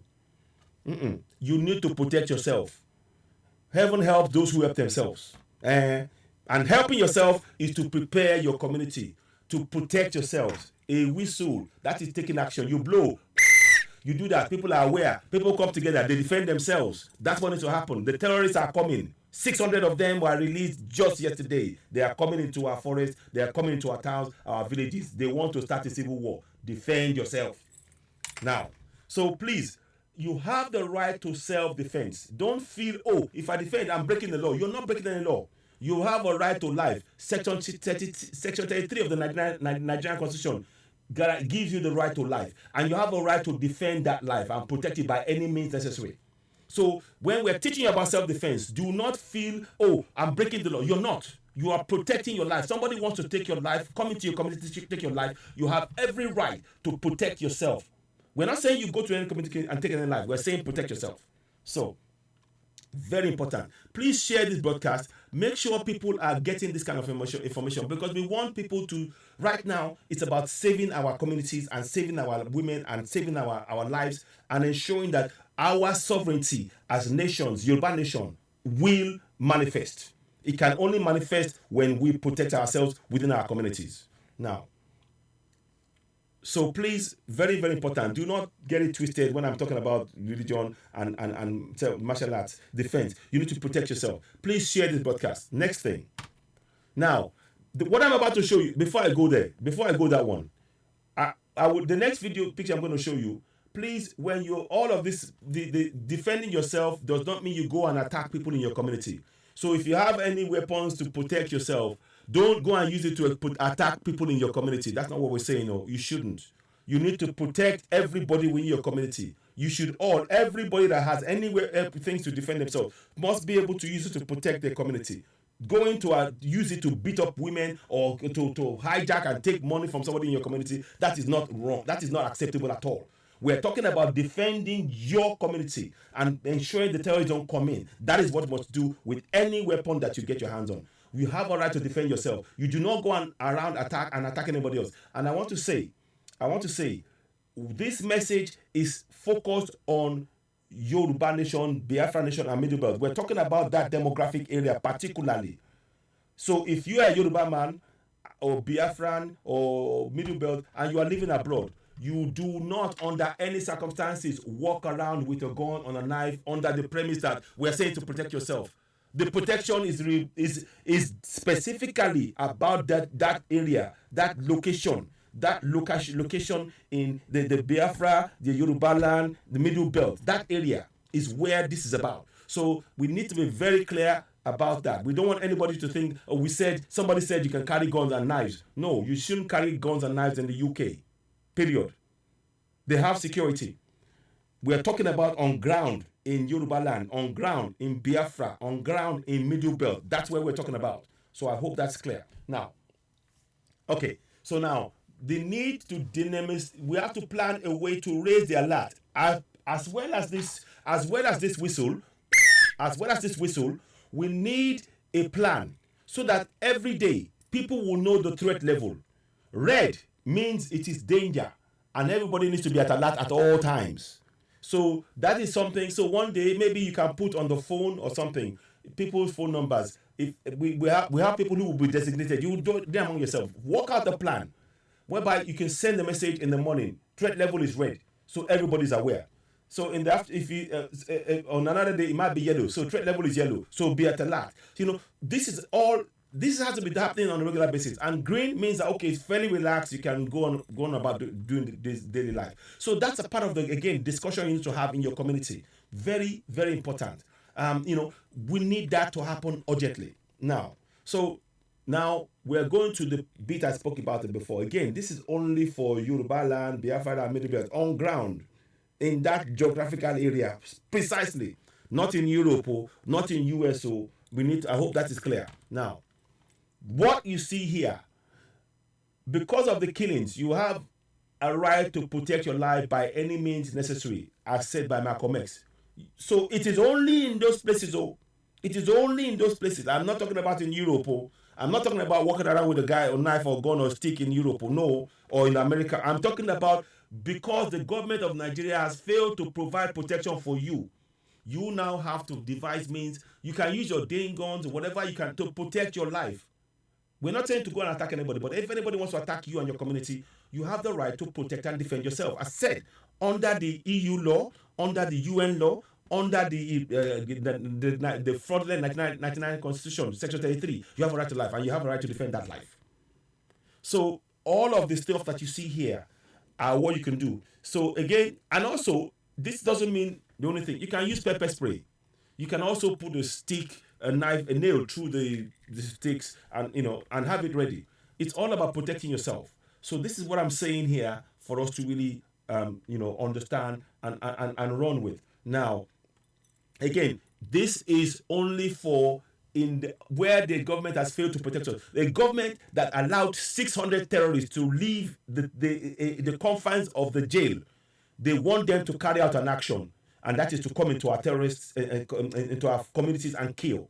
We need to protect ourselves. Again, please, whistle to raise an alarm. Every community must have whistles. And we need to have plans and discussions. I'm just giving you ideas, skeleton plans. Now, what all of that does is that when you have that plan in place, you are able to now protect your farm, your farmers. You are able to protect our farmers. We are able to protect our farmers, Yes, exactly. Please share. Thank you. Our enemies are using PVC to create decoy, diversion. Please share and like. Thank you so much, Michael Youth. Please, I hope others are listening. Mitch you, I appreciate you. This information can save a life. We need proper action. It's not about talking and making calls. It's about taking action. We need physical, critical action.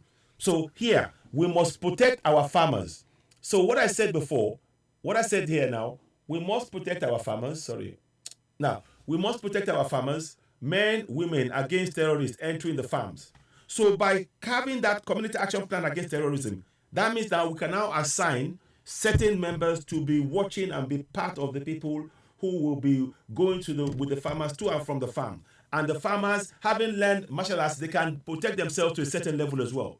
So the women like this will be able to go to farm and come back. Now, one more thing, I have not put it on here, and I will say it, I'll put it in later on. Stop eating cow meat. That is part of our plan. If you don't eat any of the cow meat, they have no reason to come to your community. And all of any southern person, any southern leader selling cows, we should tell them we don't want the cows in that, because they're going to use the Fulanis to herd those cows. So we should tell all of them, all of the people who are saying that they're selling cows, they're using the Fulani to sell cows, they need to move the cows out. We don't want them anywhere near us, because the Fulanis are using this. You see, when they are herding the cows, you see that they got guns in their hands and they will kill us. And those who are selling the cows, they don't care about your life. They care more about the cows than your life. So they need to move the cows back to the north. We hear that some kings and some rich people are using cows. We don't want any part. They should go and take it to the north. Our lives are more important. And every community must come together and speak about this specifically. Very, very important. Now you understand why we're saying say no to cow meat. Because if you keep eating the cow meat, they will use it as an excuse. The people, the Fulanis will walk around with guns in our community, kill us. And they will be protected by the DPO, like they did in Lagos. The DPO are usually Fulani, and their lives mean nothing to them. It's time we woke up. Stop eating cow meat. Don't eat any part of, no part. Eat chicken, eat goat, eat squirrel, eat what okere, there are the bush meat, but never eat any of this cow meat and all that. And also, please be aware, all the tomatoes and things that you buy from them, they are injected. They are injected. We need to be growing our own food. Grow your own corn. Grow your own yam. Grow your own cassava. Grow your own beans. Grow your own bitter leaf. Grow your own ewedu. Grow your own efo. Grow all of these things. As many as you can. Grow plum. Grow oranges. Our lands are fertile. We can do this. We need to take collective action. If the community grows its own food, you can protect yourself against all the cost of food prices. When you start growing your own stuff, you don't need to buy stuff from anybody. In your community, you can exist and survive. That is what's going to happen, because a civil war is coming. A civil war is coming. So please, that's the message. Please share this broadcast. I hope you find this useful. I'm urging you all, as you're watching this, share this broadcast. I'm not here to talk to you about this one said, that one said. We haven't got time for any of that. We haven't got time for disunity. There's only one thing we must do, unity. Between the Middle Belt, Biafrans, and Yoruba. Right now, to achieve independence, self-determination, the more we can protect our community, the more we can ascertain, and the more we can assert our sovereignty. Because it's we, the people, that will do this collectively. No one person will do it for us. So I hope you found that beneficial. So I'll come back and put some more information to it. But that's where we've gone thus far. So this kind of information, I want you all to please share to family and friends. Really, really important. Like I said, 600 terrorists were released from inside Kuje prison. They're not going to leave and go to other countries. They are right there inside continental Nigeria, and they'll be coming to the Middle Belt and the South to kill. That's the reality. So we'll come back. I might do it again one more time, but I hope you find this beneficial. So let's come back out of that. Let's go and look at what's happening right now. So now let's see what's going on here.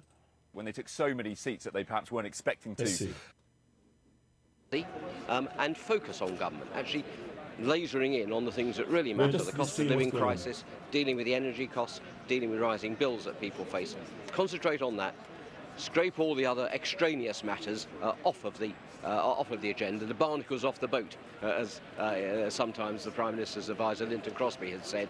Just concentrate on the things that really matter. Those are the things. We are live in Downing Street, Sir Bob, as you know, and you are live there on the green outside Parliament. It is 12:15, just about 13 minutes past 12. And we Please expect don't the Prime forget Minister to go ahead and subscribe to CCNY on YouTube. Help us grow the platform. You've made your view very clear about whether or not he should stay on as Prime Minister. But let's talk about the message. What is the message that you'd like to hear from him? What does he need to say in this statement? I think please he help needs us. to We accept, appreciate you. frankly, Subscribe to CCNY. Thank you. Sadly, things have gone wrong, that the position was untenable. I think there must be a tone of humility for what's gone wrong, and a recognition that for however long he stays, his job now is solely to ensure a smooth transition, and he should not attempt in any way to fetter or tie his successor's hands in the course that they take. So less bombast, just short to the point, get the tone right, realise that sadly he's got things he can take credit for, and he's entitled to take credit for those. The vaccine rollout, the leadership in Ukraine, he wants to make sure that continues, but for the rest, keep it short, to the point, and then move on and let your successor in due course come in and have their own agenda. We'll see if he's listening, Bob. Thank you very much for talking to us. Sir Bob Neal there, the Conservative MP for Bromley and Chislehurst. Our thanks to him for spending time with us and for being so clear about his view that the Prime Minister should not be staying in office until the autumn. Sir Bob was saying that he wants a truncated process to elect a new leader of the Conservative Party and therefore a new Prime Minister. That's a view that we've heard from others. But I have to say, we have spoken to other Conservative MPs as well who think the Prime Minister is perfectly entitled to make a case for thank you for the star, I believe. Announced that he's Thank you leaving very as much for that. Conservative leader, but to stay in office until a new person is elected. That debate is bubbling away, and it'll reach boiling please, point of course, probably. if you're watching us on YouTube and Facebook, party. we Here's do the appreciate message, you. If you in do about want to 15 send minutes' stars, time from the fine. Prime Minister We have confirming our that he account does number indeed scrolling across the stay screen in there. office, If whatever you can do to intends help stay in us, if you office can, the until account number is scrolling on there. The various autumn, ways in which you can help. Please do so. end of September, we do appreciate beginning anything you of can do October. to That's the offer an debate. assistance. Well, earlier Thank you we very heard from the Labour leader, Sir Keir Starmer, who's been describing his response to the events overnight and indeed the news today about the resignation of Boris Johnson, and insisting that in his view, and he would say this as Labour leader, the country, he says, needs a new start. He needs to go completely. None of this nonsense about clinging on for a few months. He's inflicted lies, fraud and chaos in the country. And, you know... Did you hear that? He has inflicted lies, fraud and chaos in the country. Buhari has done worse. Lies, fraud, chaos, murder, genocide, but he's still in power. And you tell us to support one Nigeria. Nonsense. Break it up. Yoruba Nation now. Subscribe to Cinewa on YouTube. Thank you. We're stuck with a government which isn't functioning in the middle of a cost of living crisis. And all of those that have been propping him up should be utterly ashamed of themselves. We've had 12 years of a stagnant economy, 12 years of broken public services, 12 years of empty promises. Enough is enough. And the change we need is not a change at the top of the Tory party. It's much more fundamental than that. We need a change of government and a fresh start for Britain. It doesn't look like he'll get a general election if he just swaps leaders. He needs to go. He can't cling on in this way. His own party have finally concluded that he's unfit to be Prime Minister. They can't now inflict him on the country for the next few months. It's obvious he's unfit to be Prime Minister. That's been blindingly obvious for a very, very long time. And if they don't get rid of him, then Labour will step up in the national interest and bring a vote of no confidence, because we can't go on with this Prime Minister clinging on for months and months to come. Wouldn't that unite the Conservative Party? I don't think anything is going to unite this Conservative Party. They're tearing each other apart. And what we've got in the middle of a cost of living crisis is a government that can't function. And that's why I say he can't cling on now. They've declared him unfit to be Prime Minister. They can't inflict him on the country for the next few months. If they don't get rid of him, we will bring that vote of no confidence in the national interest, because we can't go on with this broken government led by this discredited Prime Minister. Boris Johnson, in some ways, was your biggest asset if you were going to go to the country. When you lose him, you will have more of a problem, won't you? Look, the Conservative Party has been in power for 12 years. 12 years of a stagnant economy. 12 years of broken public services. 12 years of empty promises. We need a fresh start. And that's why I say changing the person at the top of the Conservative Party is not the fundamental change that we need. We need a change of government. We need a fresh start for our country. But it doesn't look like you will get the general election you would want now, does it? Well, we need fundamental... The country's crying out for change. We've been stuck with a government that's not been functioning in the middle of a cost of living crisis. And now changing the person at the top of the Conservative Party is not going to make any difference whatsoever. People want change, a fresh start for Britain. And that means we need a change of government. We need a Labour government.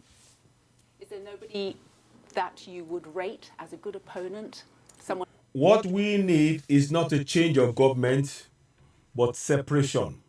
We need separation. We need self-determination, and we must work towards it. BB Ray, good afternoon to you, my brother. We need separation. We need to go for self-determination. We do not need the change of government. The very foundation is faulty. The foundation of contract in Nigeria is faulty. The foundation being the constitution and the INEC inside the constitution means that Nigeria will never work. They will never change it. Let us not kid ourselves. We do not want a change of government. Not APC or PDP will solve this. Nobody can fix it, because that constitution means that the people who becomes president have to swear allegiance to the very fraudulent constitution that is used to oppress us in our land. We need a total breakup of contract in Nigeria. That is the key difference here, and I want to re-emphasize that over and over as much as I can at every opportunity. We need to make sure we understand clearly why we are going for Yoruba Nation. Because currently under the contract of Nigeria, we are being denied access to our own resources. We have bitumen, and they are importing bitumen. We have oil, and we are importing oil. Whatever it is that we are having to import, because the people who are oppressing us are intent on impoverishing us in our own land. And that is why we have to go for Yoruba Nation. Nothing else. Yoruba Nation all the way. Yoruba Nation local. Biafra Nation local. Middle Belt Nation local. Yoruba Nation local. We nothing else. We're not interested in any discussion. We don't care about your money. We don't care about how much money you have. We want our land. We want our land. Nothing else. Will be in against you? For me, this isn't a question about who leads the Conservative Party. It's much more fundamental than that. They've been in power for 12 years of empty promises, broken promises, a stagnant economy, wages very, very low, inflation and prices through the roof. We need fundamental change. We need a fresh start for Britain. We need a change of government. We need a Labour government. Lastly, I just want to ask you, given what you say about the government, you haven't cut through as you might want to. How can you do something about that now? We've come from a general election in 2019 where we did very badly, to local elections this year where we made considerable ground, and a by-election win 2 weeks ago today in Wakefield with a huge swing to the Labour Party. So we're on track, and that's why we say the change we need is a change of government, a Labour government. We're ready for that. Sir Keir Starmer, the Labour leader there, speaking to the BBC a short while ago. So we're live in Downing Street. We are awaiting the Prime Minister's statement in about 9-10 minutes time, if it's on time. And here you have the helicopter shot above Whitehall, above the Treasury and the Foreign Office. Let's put it here. Downing Street itself, and if you look there carefully in the centre of the screen, you can see the assembled ranks of the media, the world's media, and Chris Mason and I are among them, waiting for this statement. And there, just in the on the right of frame, we can see the garden at the back of number 10 Downing Street, and then at the top right-hand side, that's the edge of St James's Park. So he's going to be making an announcement in about 10 minutes' time. We're going to watch it here live on Citizen at the platform where we speak truth to power, and of course we'll do what we do. Keep it locked on here. We're watching Citizen at the platform where we speak truth to power. We've been Please joined subscribe. by a Hit lot the of notification button and of course staff give us a thumbs up. from number 11 Downing Street, who are just in the corner near the Chief Whip's residence there. And if we come live into Downing Street now, where Chris and I are standing, you'll be able to see the crowd who are assembling behind us, Chris, because the lectern is now making its way out. Let's take a look. You see, that is in a democracy where journalists are allowed to operate freely. There is no freedom for our journalists for the journalists in Nigeria. Break it up. In front of number 10 Downing Street. Nonsense. And with the staff out of number 11 Downing Street, looking on from the left-hand side. See that? And just a few adjustments to make sure that it's right in the centre of frame and right in front of the door. And just a few adjustments on the microphone. So that's the confirmation, Chris, that we can expect the statement very soon. Yes, that's right. The lectern in place, being plugged in. I think within the next 10 minutes or so here we'll hear from the Prime Minister. And this is the moment of transition as a Prime Minister comes out and says that his departure is imminent from Downing Street. Just looking over my shoulder, beyond the shot that we're seeing on your screen right now, some of the most senior staff in Downing Street. I can see the head of Boris Johnson's policy unit, Andrew Griffith. He is a Conservative MP in Sussex, amongst the throng of those for whom a big change is coming in. Sorry. Complex initially. So now look at that. Evolved into something. Look at that. See how many people there are. If that was in context of Nigeria, would that ever happen? It would never happen. Break it up. With lots of different bits to the building, lots of little corridors going in and out, and then over towards Whitehall and the Cabinet Office on the other side. There you can see the ranks of the media on the right-hand side. Look at and the then press. into the forecourt there of the and the courtyard of the Foreign Office over on the right-hand side there, where we can see the on cars YouTube. parked. You really be doing us a great Nick Oakley, favor. our political There's a lot of work we need correspondent, to has do joined on me as well. ground. And Nick, We it's don't one believe of in those just days talking. We where want to take action. we sense Collectively, we can do that it. big We need your things are about support. to happen. Whatever you We're can do not to help quite with donate, give sure, us stars, in what share the terms broadcast. the The Prime least you can do is to Minister share the will broadcast, actually particularly on YouTube. introduce Go the ahead and do notion so. of Thank you his very own much. departure, and it's not just a question of tone, it's also a question in this case of precisely what his plans are and when precisely he thinks he'll be out of office. And that's not completely in his hands, Hugh. So the expectation is the Prime Minister will say he's going to stand down as Tory leader to start an election contest. He would remain Prime Minister in the meantime. Firstly, there are a number of Conservatives, I've just been on the phone to some of them, saying they think it's untenable, the idea that he would stay in office for a few weeks or even a few months. Secondly, it's not up to him because the 1922 committee, that committee of backbenchers we've heard so much about in the last few days, they decide the timetable. They could decide on quite a quick timetable if they agree with those Tory MPs, saying that this needs to be over and be over quickly. Just some of the shouts going on here, just to explain to you that this is all to do with setting the lectern in exactly the right place in Downing Street, because lots of the photographers here understandably want it put in exactly the right position. It's a great view we have, because we've got Horse Guards Parade and all the stands in place for the beating retreat and all the other ceremonial glories that are being played out on Horse Guards at this time of the year. And that is right at the... No, the only way we can do this is to go for Yoruba Nation. Forget that Nigeria is finished. Nigeria is gone. The Downing Street. Yoruba Nation, and Yoruba then we can Nation, see at the top of frame Whitehall itself, with the cenotaph just down to the right-hand side, and the tribute to the women at war on the left-hand side, and the big white building of the Ministry of Defence on the left, and the Department of Health there on the right, just to give you a sense of some of the geography as we see this. I appreciate you, my lots brother. of this, All hail Biafra. part of a ceremonial Biafra route, Nation now. All hail which the Yoruba Prime Nation Minister, an now. outgoing Prime Minister, Yoruba Nation is very Lokon. familiar Biafra with, Nation because of Lokon. course Middle it's Nation that Lokon. route to the palace. So we don't see need Her your Majesty, money. if there is, Your money comes from your resources. an Think about opportunity it. at that point to exchange. If you collect money from seals these of people, office, they are hiding your that resources goes from to the you. heart of That today's paper debate is about not Boris worth your Johnson's resources. decision.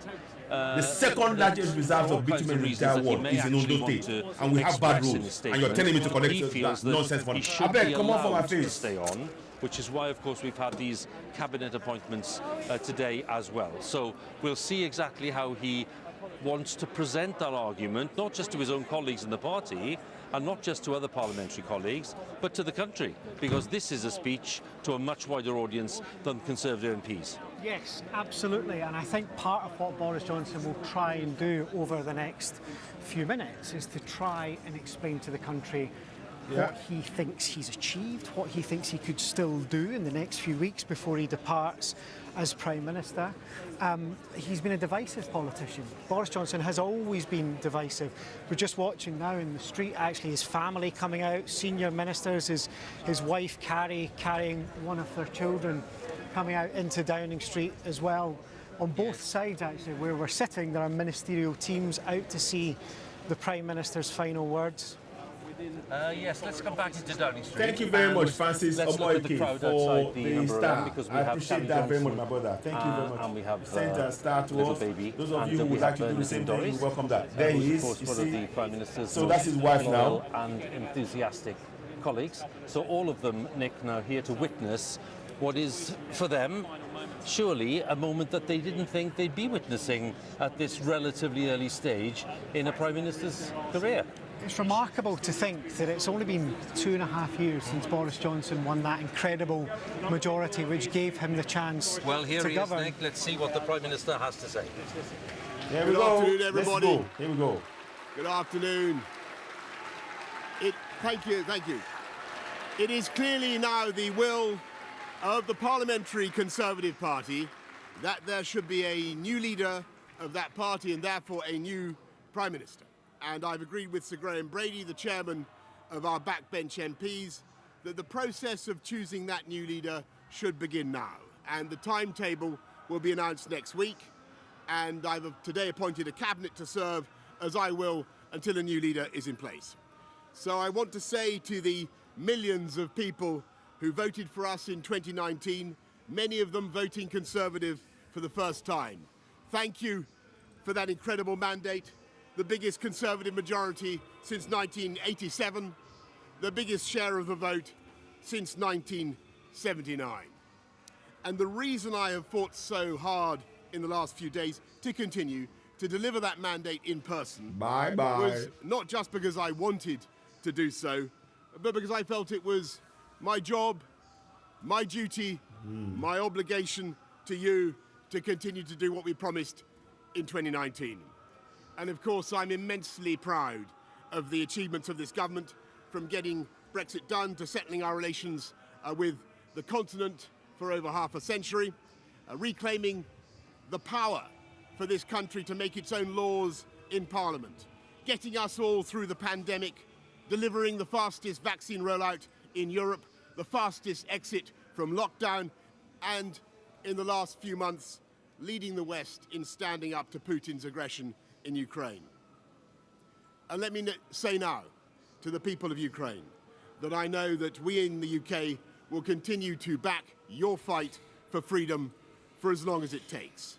And at the same time, in this country, we've been pushing forward a vast programme of investment in infrastructure and skills and technology, the biggest in a century, because if I have one insight into human beings, it is that genius and talent and enthusiasm and imagination are evenly distributed throughout the population, but opportunity is not. And that's why we must keep levelling up, keep unleashing the potential of every part of the United Kingdom.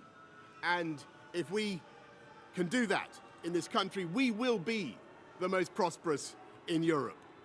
And in the last few days, I've tried to persuade my colleagues that it would be eccentric to change governments when we're delivering so much, and when we have such a vast mandate, and when we're actually only a handful of points behind in the polls, even in mid-term after quite a few months of pretty relentless sledging, and when the economic scene is so difficult domestically and internationally. And I regret not to have been successful in those arguments, and of course it's painful not to be able to see through so many ideas and projects myself. But as we've seen at Westminster, the herd instinct is powerful, and when the herd moves, it moves. And my friends, in politics, no one is remotely indispensable. And our brilliant and Darwinian system will produce another leader equally committed to taking this country forward through tough times, not just helping families to get through it, Buhari will never do changing this. and improving the way we do things, Buhari cutting resign burdens for on where? businesses and families, and yes, Hmm. cutting taxes, because that is the way to generate the growth and the income we need to pay for great public services. And to that new leader, I say, whoever he or she may be, I say I will give you as much support as I can. And to you, the British public, I know that there will be many people who are relieved, and perhaps quite a few who will also be disappointed. And I want you to know how sad I am to be giving up the best job in the world. But them's the breaks. I want to thank Carrie and our children and all the members of my family who have had to put up with so much for so long. I want to thank the peerless British Civil Service for all the help and support that you have given our police, our emergency services, and of course our fantastic NHS, who at critical moment helped to extend my own period in office, as well as our armed services and our agencies that are so admired around the world, and our indefatigable Conservative Party members and supporters, whose selfless campaigning makes our democracy possible. I want to thank the wonderful staff here at Chequers, here at Number 10, and of course at Chequers, and our fantastic prop force detectives, the one group, by the way, who never leak. Above all, I want to thank you, the British public, for the immense privilege that you have given me. And I want you to know that from now on until the new Prime Minister is in place, your interests will be served and the government of the country will be carried on. Being Prime Minister is an education in itself.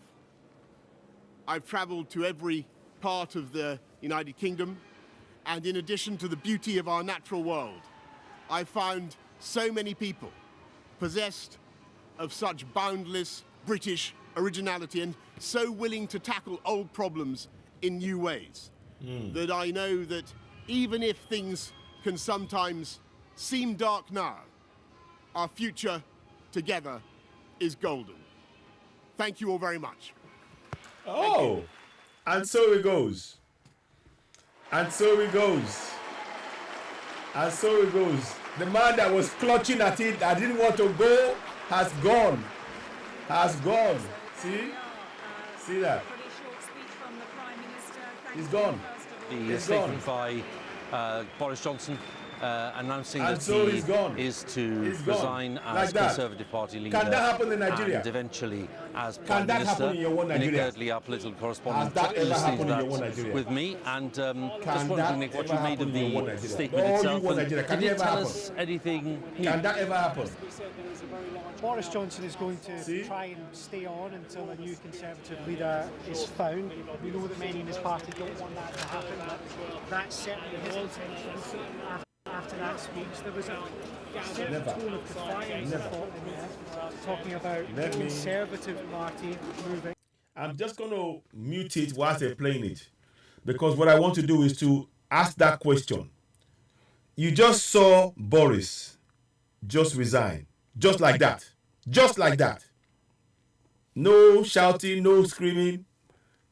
Can that ever happen? Has any Nigerian president who failed ever resigned?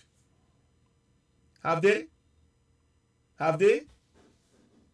Those who are speaking one Nigeria, exactly, civilized society. And I am asking you, one Nigeria, the very fact that no president has taken the responsibility for the people and resigned, for failing the people and resigned, is the reason why we have to break away from continental Nigeria. Nigeria is a fraud. They are trying to take over your land. Don't you get it? Don't you get it? They are trying to take over your land. They released 600 terrorists. 600. They worked together. They told the army to move away and brought the new ones that didn't know the area. And the terrorists came and attacked the place. They killed 4 people. And they released 600 terrorists. And you are here talking about one Nigeria. The man that is going to be, that they are trying to put forward as a deputy to Emiloko, is the head of the terrorists, El Rufai. But oh my goodness, man. Exactly. No Nigerian has never. Exactly. So let us hear what they're saying here anyway.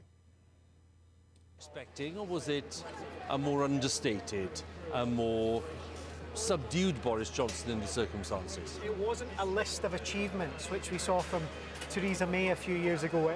You didn't get the impression there that Boris Johnson was coming out and saying to us all, I feel like I've done a lot of what I wanted to do. It felt like a man who was extremely frustrated that he can't do more of what his plans were. But look, I mean, you're absolutely right, Hugh. Yes, so they're throwing chairs. They would die in the position rather than leave.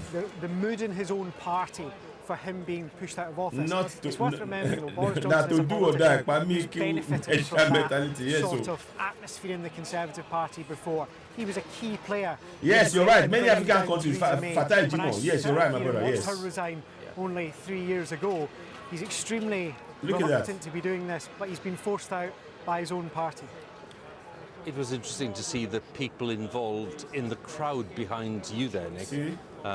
We saw Jacob Rees-Mogg, we saw Nadine Dorries, we saw Carrie, his wife, of course, and the little child. And I'm just wondering what was going through their minds at that point when they see that within 3 years of that election victory in December 19, it's a resignation statement here from Boris Johnson. In a working nation, on a scale and at a speed the Prime Minister, the highest office in the land, bows to the people. His own critics within the party will tell you today, This as they will have never been happen for in weeks Nigeria. before this, Take it from the me. things It that will led to his never, downfall, in a attention to billion detail, years, for as long as it confidence, exists, it will never happen in personal Nigeria. standards, And that is enough reason for you integrity to and all break the away rest from of it Nigeria. were there for everyone to see all along. So Break you it have up.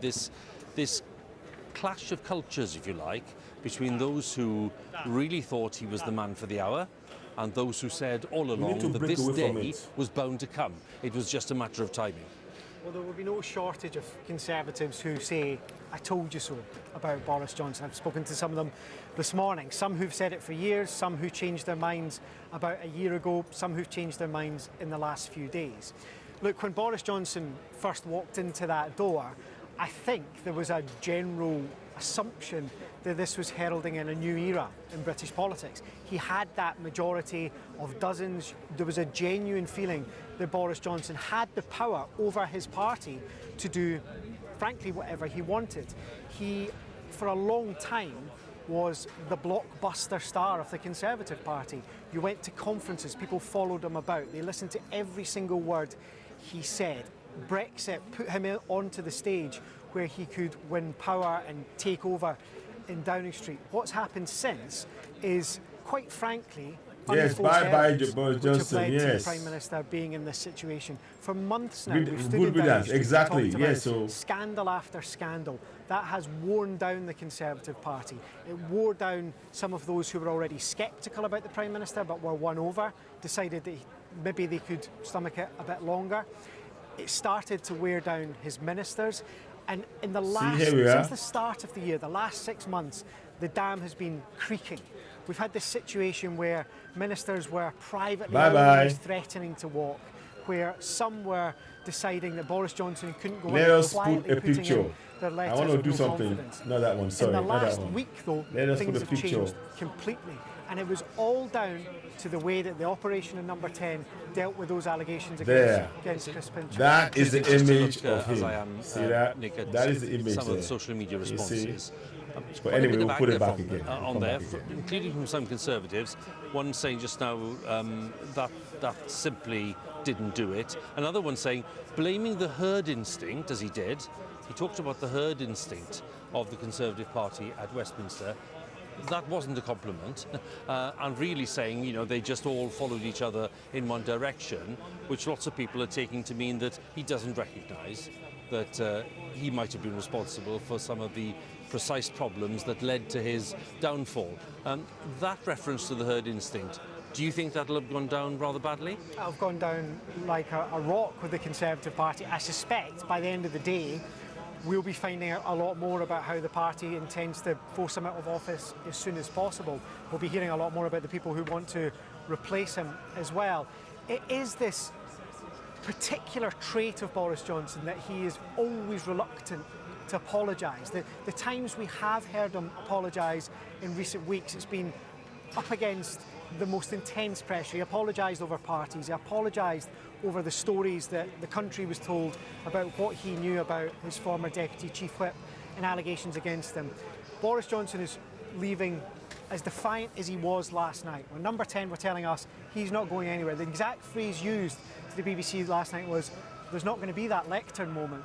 Here we are today, and it is the Conservative Party that forced it because they felt that that just couldn't go on any longer. OK, Nick, stay with us. Thanks for now. Nick Eardley there, our political correspondent. Well, I was wondering how that will have gone down with some Conservative MPs. Let's join James Daly, who's the MP for Bury North, and that's a seat that the Conservatives gained from Labour back in 2019. And, well, thanks very much for joining us. I'm just wondering, at this point, what do you make of this argument from the Prime Minister that it's the herd instinct that's done for him? Well, since good afternoon, Hugh, from a very noisy College Green. I think since I've one of the many honours of being down in Parliament is I have been elected with a group of MPs who are some of the most diligent, professional, honest people that I've ever come across, and they don't make decisions like this lightly.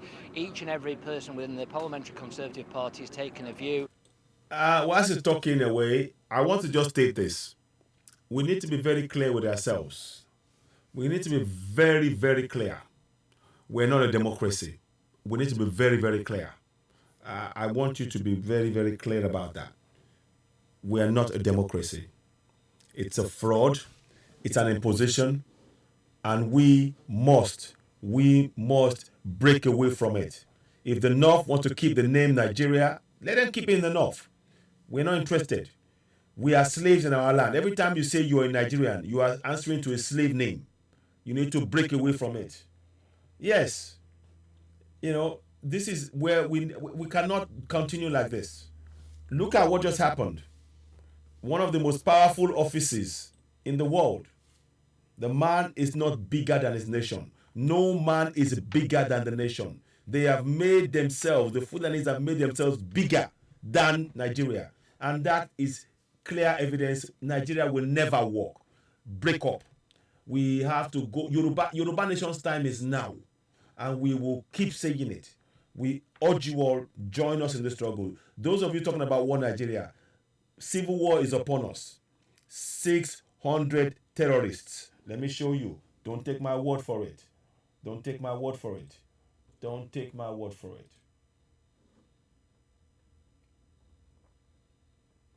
Let me see. Here we go. You see? The Boko Haram terrorists attacked Kuje and freed over 600 inmates. Let me do that. Let me go and do that to you. It's not Abakar is not missing. And how they build inside story. They attacked Kuje and freed over 600. Are you seeing it? Are you seeing it? 600 inmates. They are terrorists. They are coming. This is civil war that's about to happen. This is civil war that's about to happen. This is civil war that is about to happen. And tell everybody, 600 inmates, terrorists, they are going to be freed and be attacking Middle Belt and the South. They've been killing with abandon. They've been killing in the Southeast. They're killing in the South, and they're going to send more, yet more in. Don't be surprised that if these 600 of men, they go in numbers of 50, 70 into each of the states across the whole of the South. Don't be surprised. And they'll be in buses. And they'll say they're army. They'll be dressed in army clothes. This is civil war. Your PVC will not solve this problem. Your PVC will never solve this problem. We need to break away. The corruption never allowed the bigmalism of our politicians. Best thing is to break up and rebut Nigeria to whichever name they want. They name their country. Yoruba Nation must stand. Exactly. You can name it. You can name the North whatever you want to name it. But Yoruba Nation is ours. That is it. But it needs us to work together. So I'm just going to reiterate that. You are looking at the pictures here. You're not. It's not. Let me read a bit. There were pandemonium among residents of Kuje prison area in Abuja Tuesday evening after gunmen suspected to be terrorists launched an attack on the prison in Abuja and freed over 600 inmates. A report published in some media claimed suspended Deputy Commissioner Bakari was among those who escaped after the attack. Recall the custodial centers also housed former Governor Jolly, Taraba State Farouk, while Permanent Secretary Interior Dr. Shep said over 600 inmates fled the prison prison when he came under attack. A source who spoke to Vanguard under the condition of anonymity revealed that over 1,000 inmates escaped. Over 1,000. He said, opined that those behind the attack were Boko Haram terrorists who came specifically for the members and held in custody.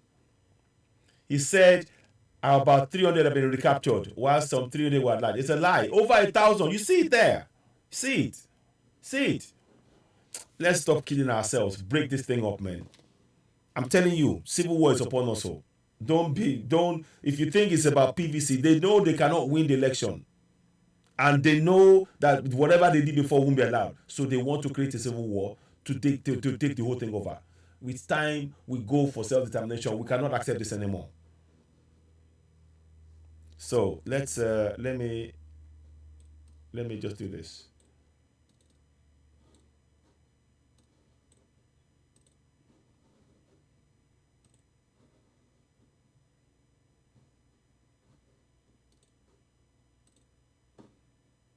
Yes, so I cannot accept it anymore. Let me just see if I can do something with this one. Sorry. Okay.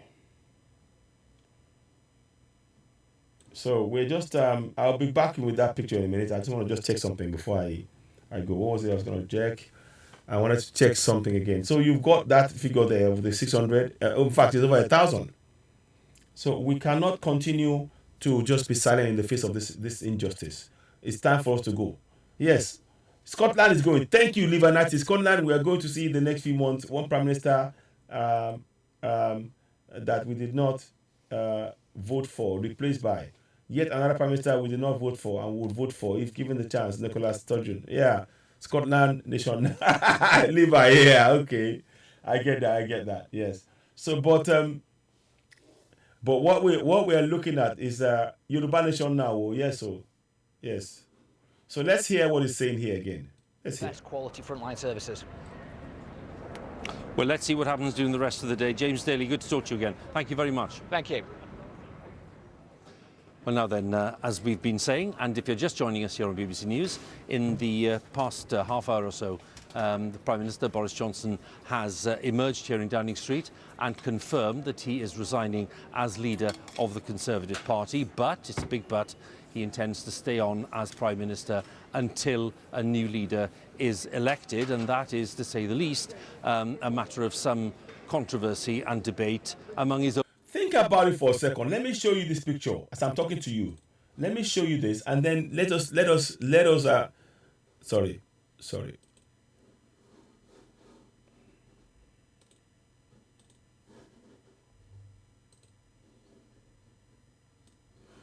Let me just.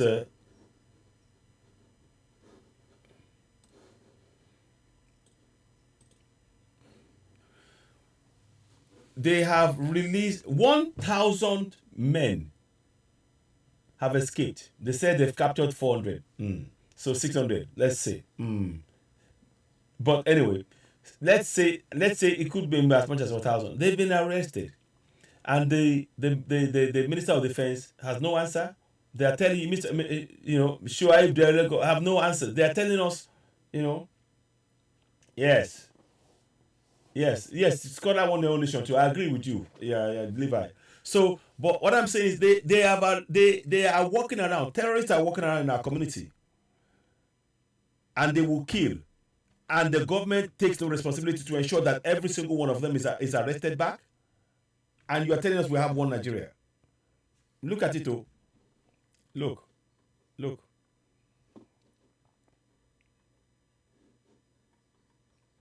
I'll show you again.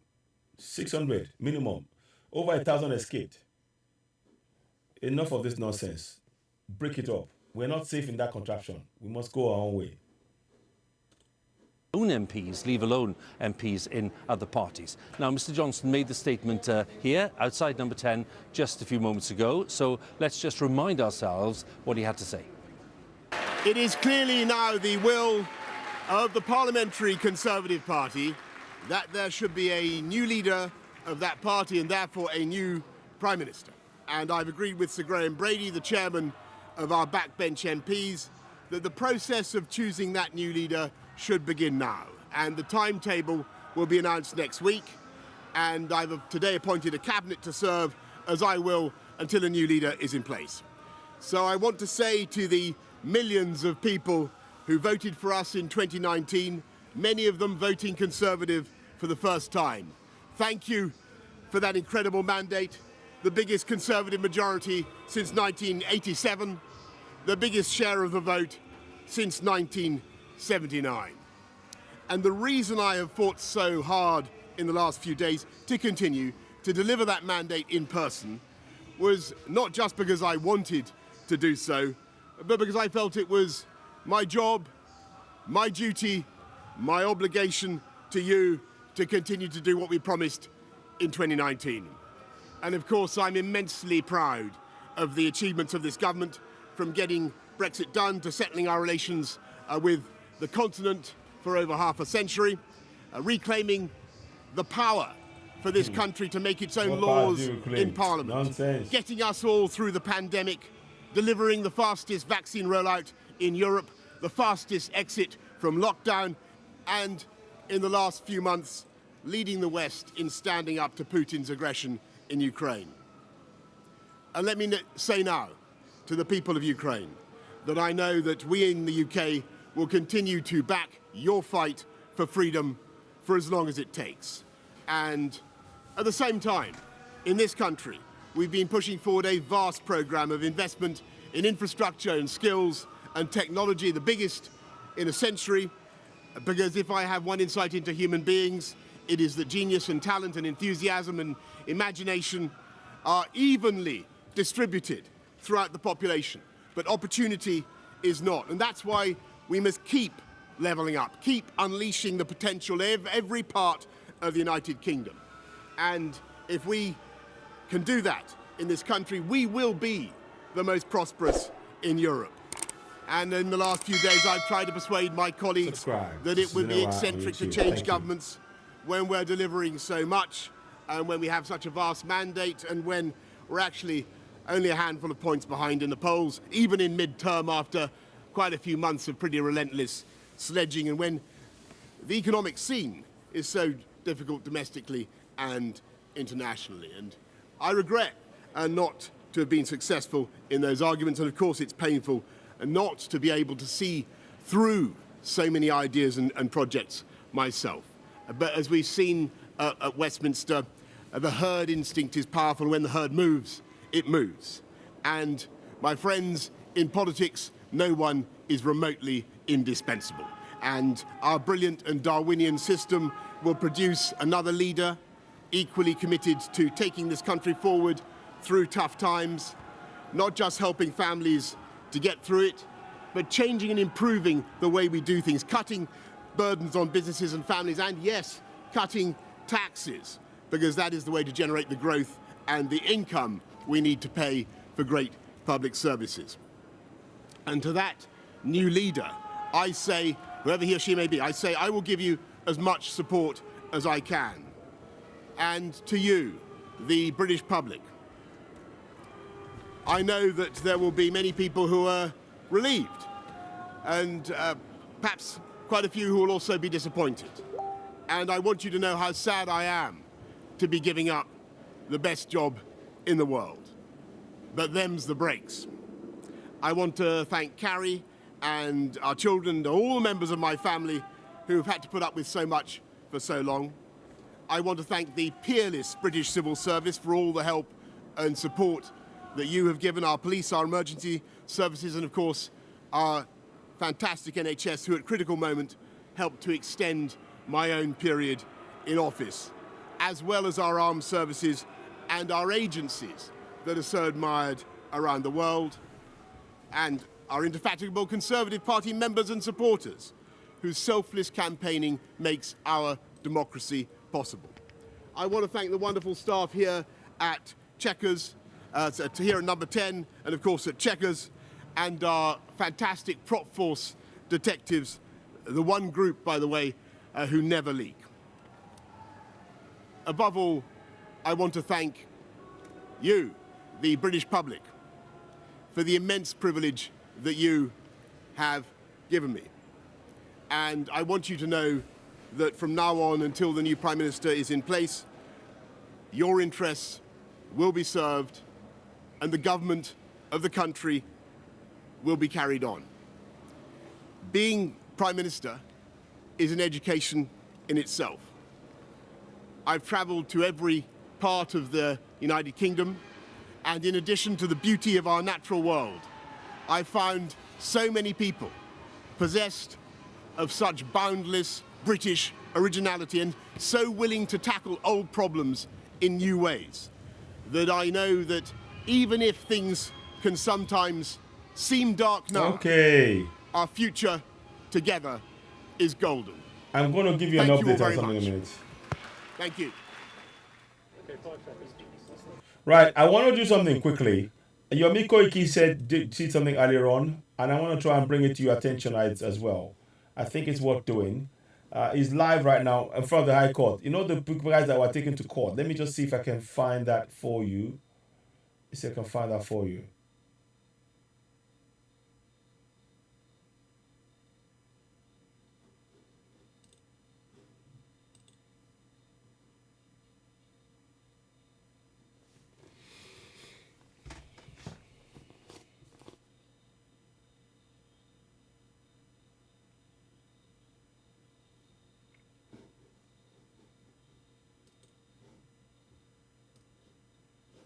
So let me just do something quickly. I don't want that to be there.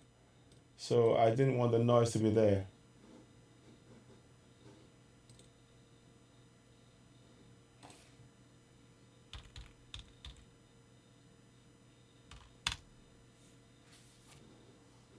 Yeah.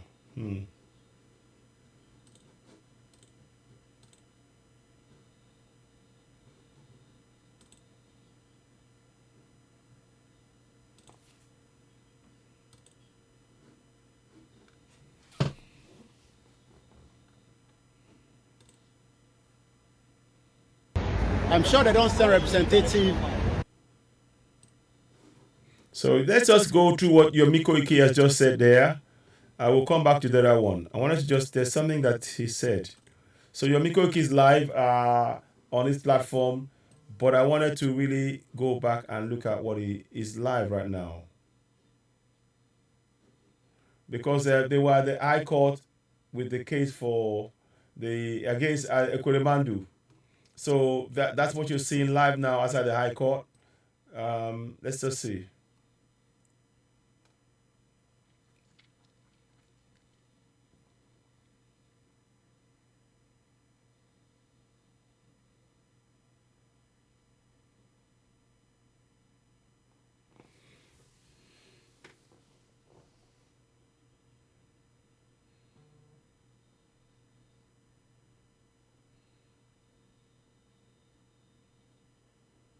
So let's just hear what your Miko has to say. It's live now, but I think it's worth doing. As you all know, the premise of the program has been about the resignation of Boris Johnson. Let's just give you a comic picture of him. I like to do that. I like that.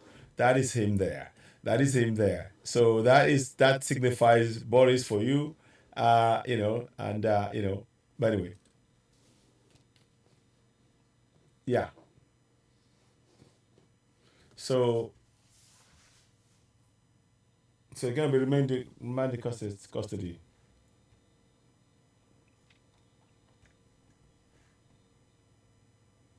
So let's have a look at this. Sorry, 1 second, please. I'm just trying to check something. So we're hoping that, I don't know if you can hear. Sorry about that. Sorry, that's outside the courts, Yomi. Apparently, the family of Ekweremandu was still remanded. As we continue to say that you cannot not fix Nigeria, and then you come to this country and want to take advantage. The Ekweremandu case, they've been remanded in prison again.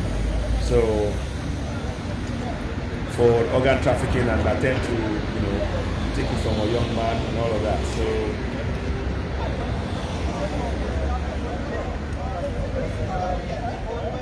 we're probably gonna, what we'll do now is I'm gonna probably bring it to an end soon. But that's what happened so far.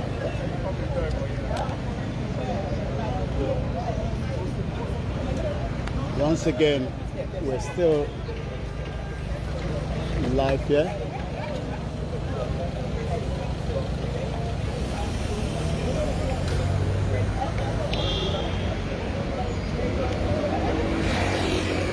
We'll probably go and look at that video in detail in terms of the case.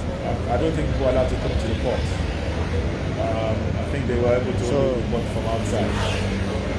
The case has been adjourned to the 4th of August. So the case adjourned to the 4th of August from what your Koiki is saying just now.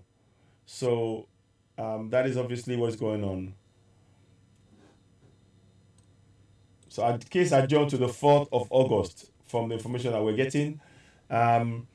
Like I said, the broadcast was really about the case of just about Boris Johnson and his resignation.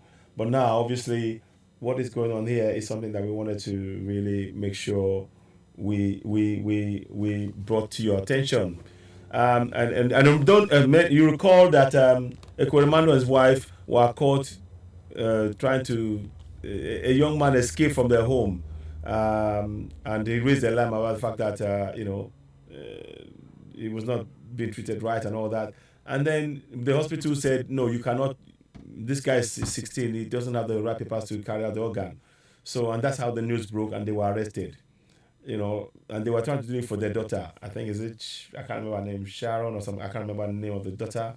So that's what brought that up to where we are now. So. But like I said, that's frozen. So okay. 2022 will be coming back on again. But at the moment, he's been remanded back in the custody.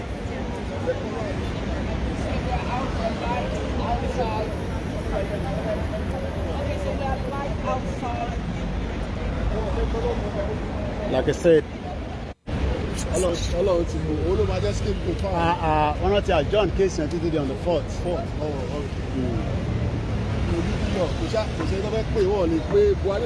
Buhari kẹta ló fẹ́ pè kò lè pẹ́ anybody bó ṣe wà yìí. On his own ló wà báyìí.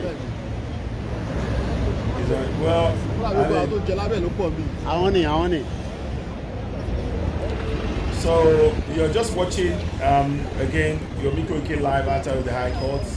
We thought we'd pull away from the Boris Johnson case. We talked about that. Now the action is really about what we're going to do ourselves and how we're going to free ourselves. We are all about Yoruba Nation, the national belt. So this is very important to cover, even for a short while. But I'll be back later to give you further updates on this. Let's just see this for a few minutes before. So once again, you can say that Ekweremadu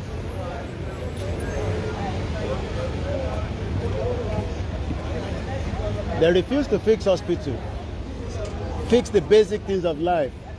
Millions of Nigerians are dying because of no health care. Yet, he's going to come here and want to get a better treatment. And that is why we are saying break Nigeria now is the best option. Yep, I agree.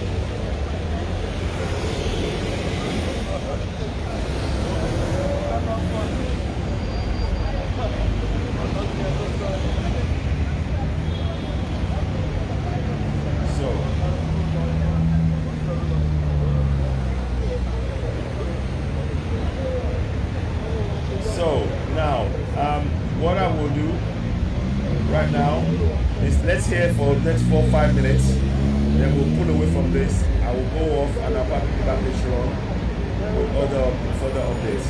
But as you know, civil war is imminent in Nigeria by dint of the fact that about 600 of the terrorists have been freed.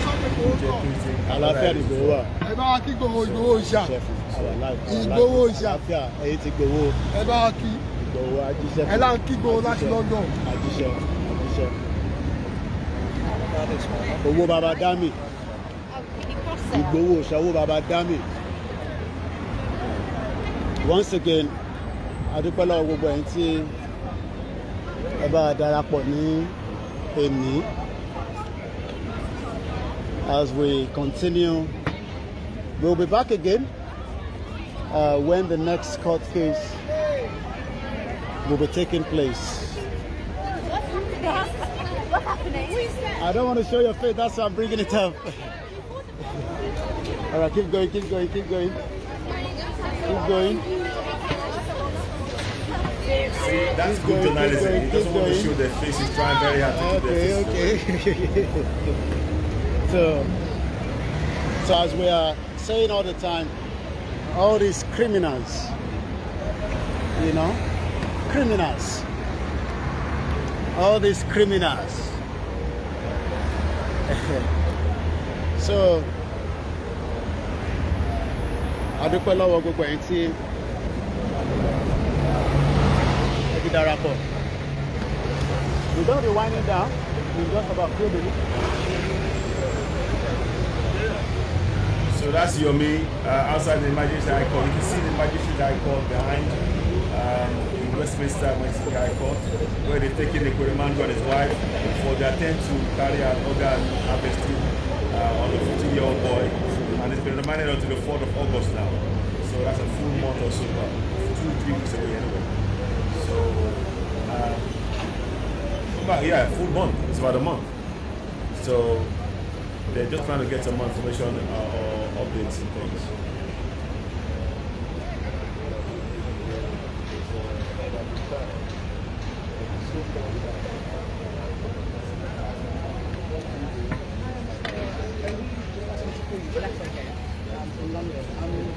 So let's see. Oh, that is a. Oh, that was a. That's a former special advisor to Judge Jonathan Goodlaw.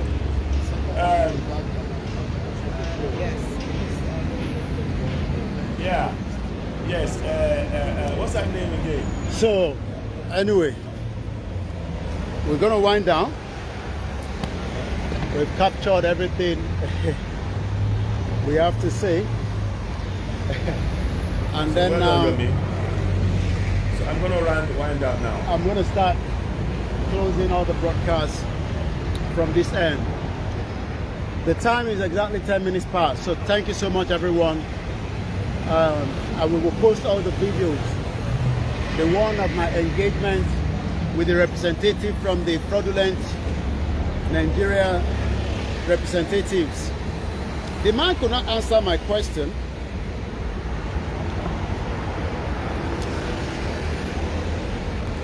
Okay. Well, the answer a question to all criminals. They can't answer the question I'm still there. So guys, they can't. It's Boris Johnson have resigned as the Prime Minister as well. So, I need Dubai law, a bunch of criminals everywhere. That's right, you're right. They are all bunch of criminals. Kudos to Yomi for the work he's doing. We're all part of the media team. Bunch of criminals. We're working to ensure we achieve global nation. We need to do that collectively. Please, before you go, I would only ask you, this is it. You need a whistle in our communities to raise awareness. We talked about the community action plan against terrorism, CAPAT, and we will come back with updates. So let me do this. So I'm going to pull away from there. I'll let Yomi get on with what he's to do. He's very, very busy, and I need to rush off as well, do a few more things. What I want to do above all is to thank you all. Please, I want this to be something. This is a picture. I know I said I have a picture of. That is the picture of. That's the picture of Boris Johnson up a tree, up on a zip wire, and that signifies his premiership. It's been one of a comedy of errors. So, but I thank you for watching, joining us as we dissected this Boris Johnson, and we put the comparison between Nigeria and continental Nigeria and Boris Johnson. Even with all his buffoonery, he's ultimately resigned. That doesn't happen in continental Nigeria, and they are there to oppress and suppress us in our land.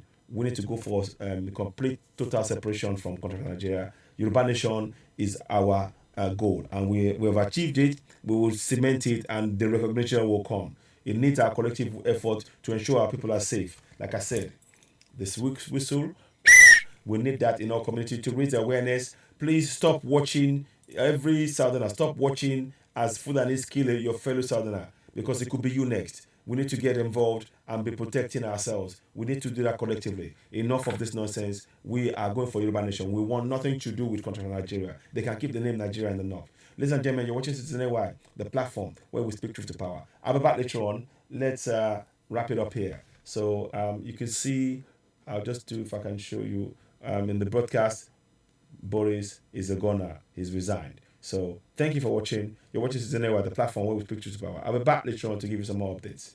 Thank you. One more thing I will do before I go. Iṣẹ́ wa fúnlẹ̀ wa, fún ilẹ̀ ìbí wa, ká gbéga, ká gbéga, ká gbéga fáyé rí.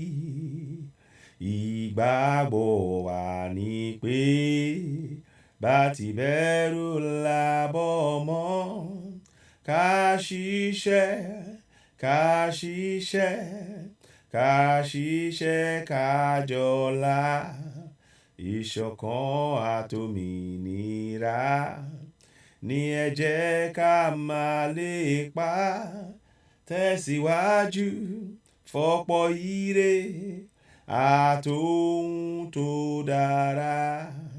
Ọmọ Oòduà dìde, bọ́ sípò ẹ̀tọ́ rẹ, ìwọ ni ìmọ́lẹ̀ ògo adúláwọ̀.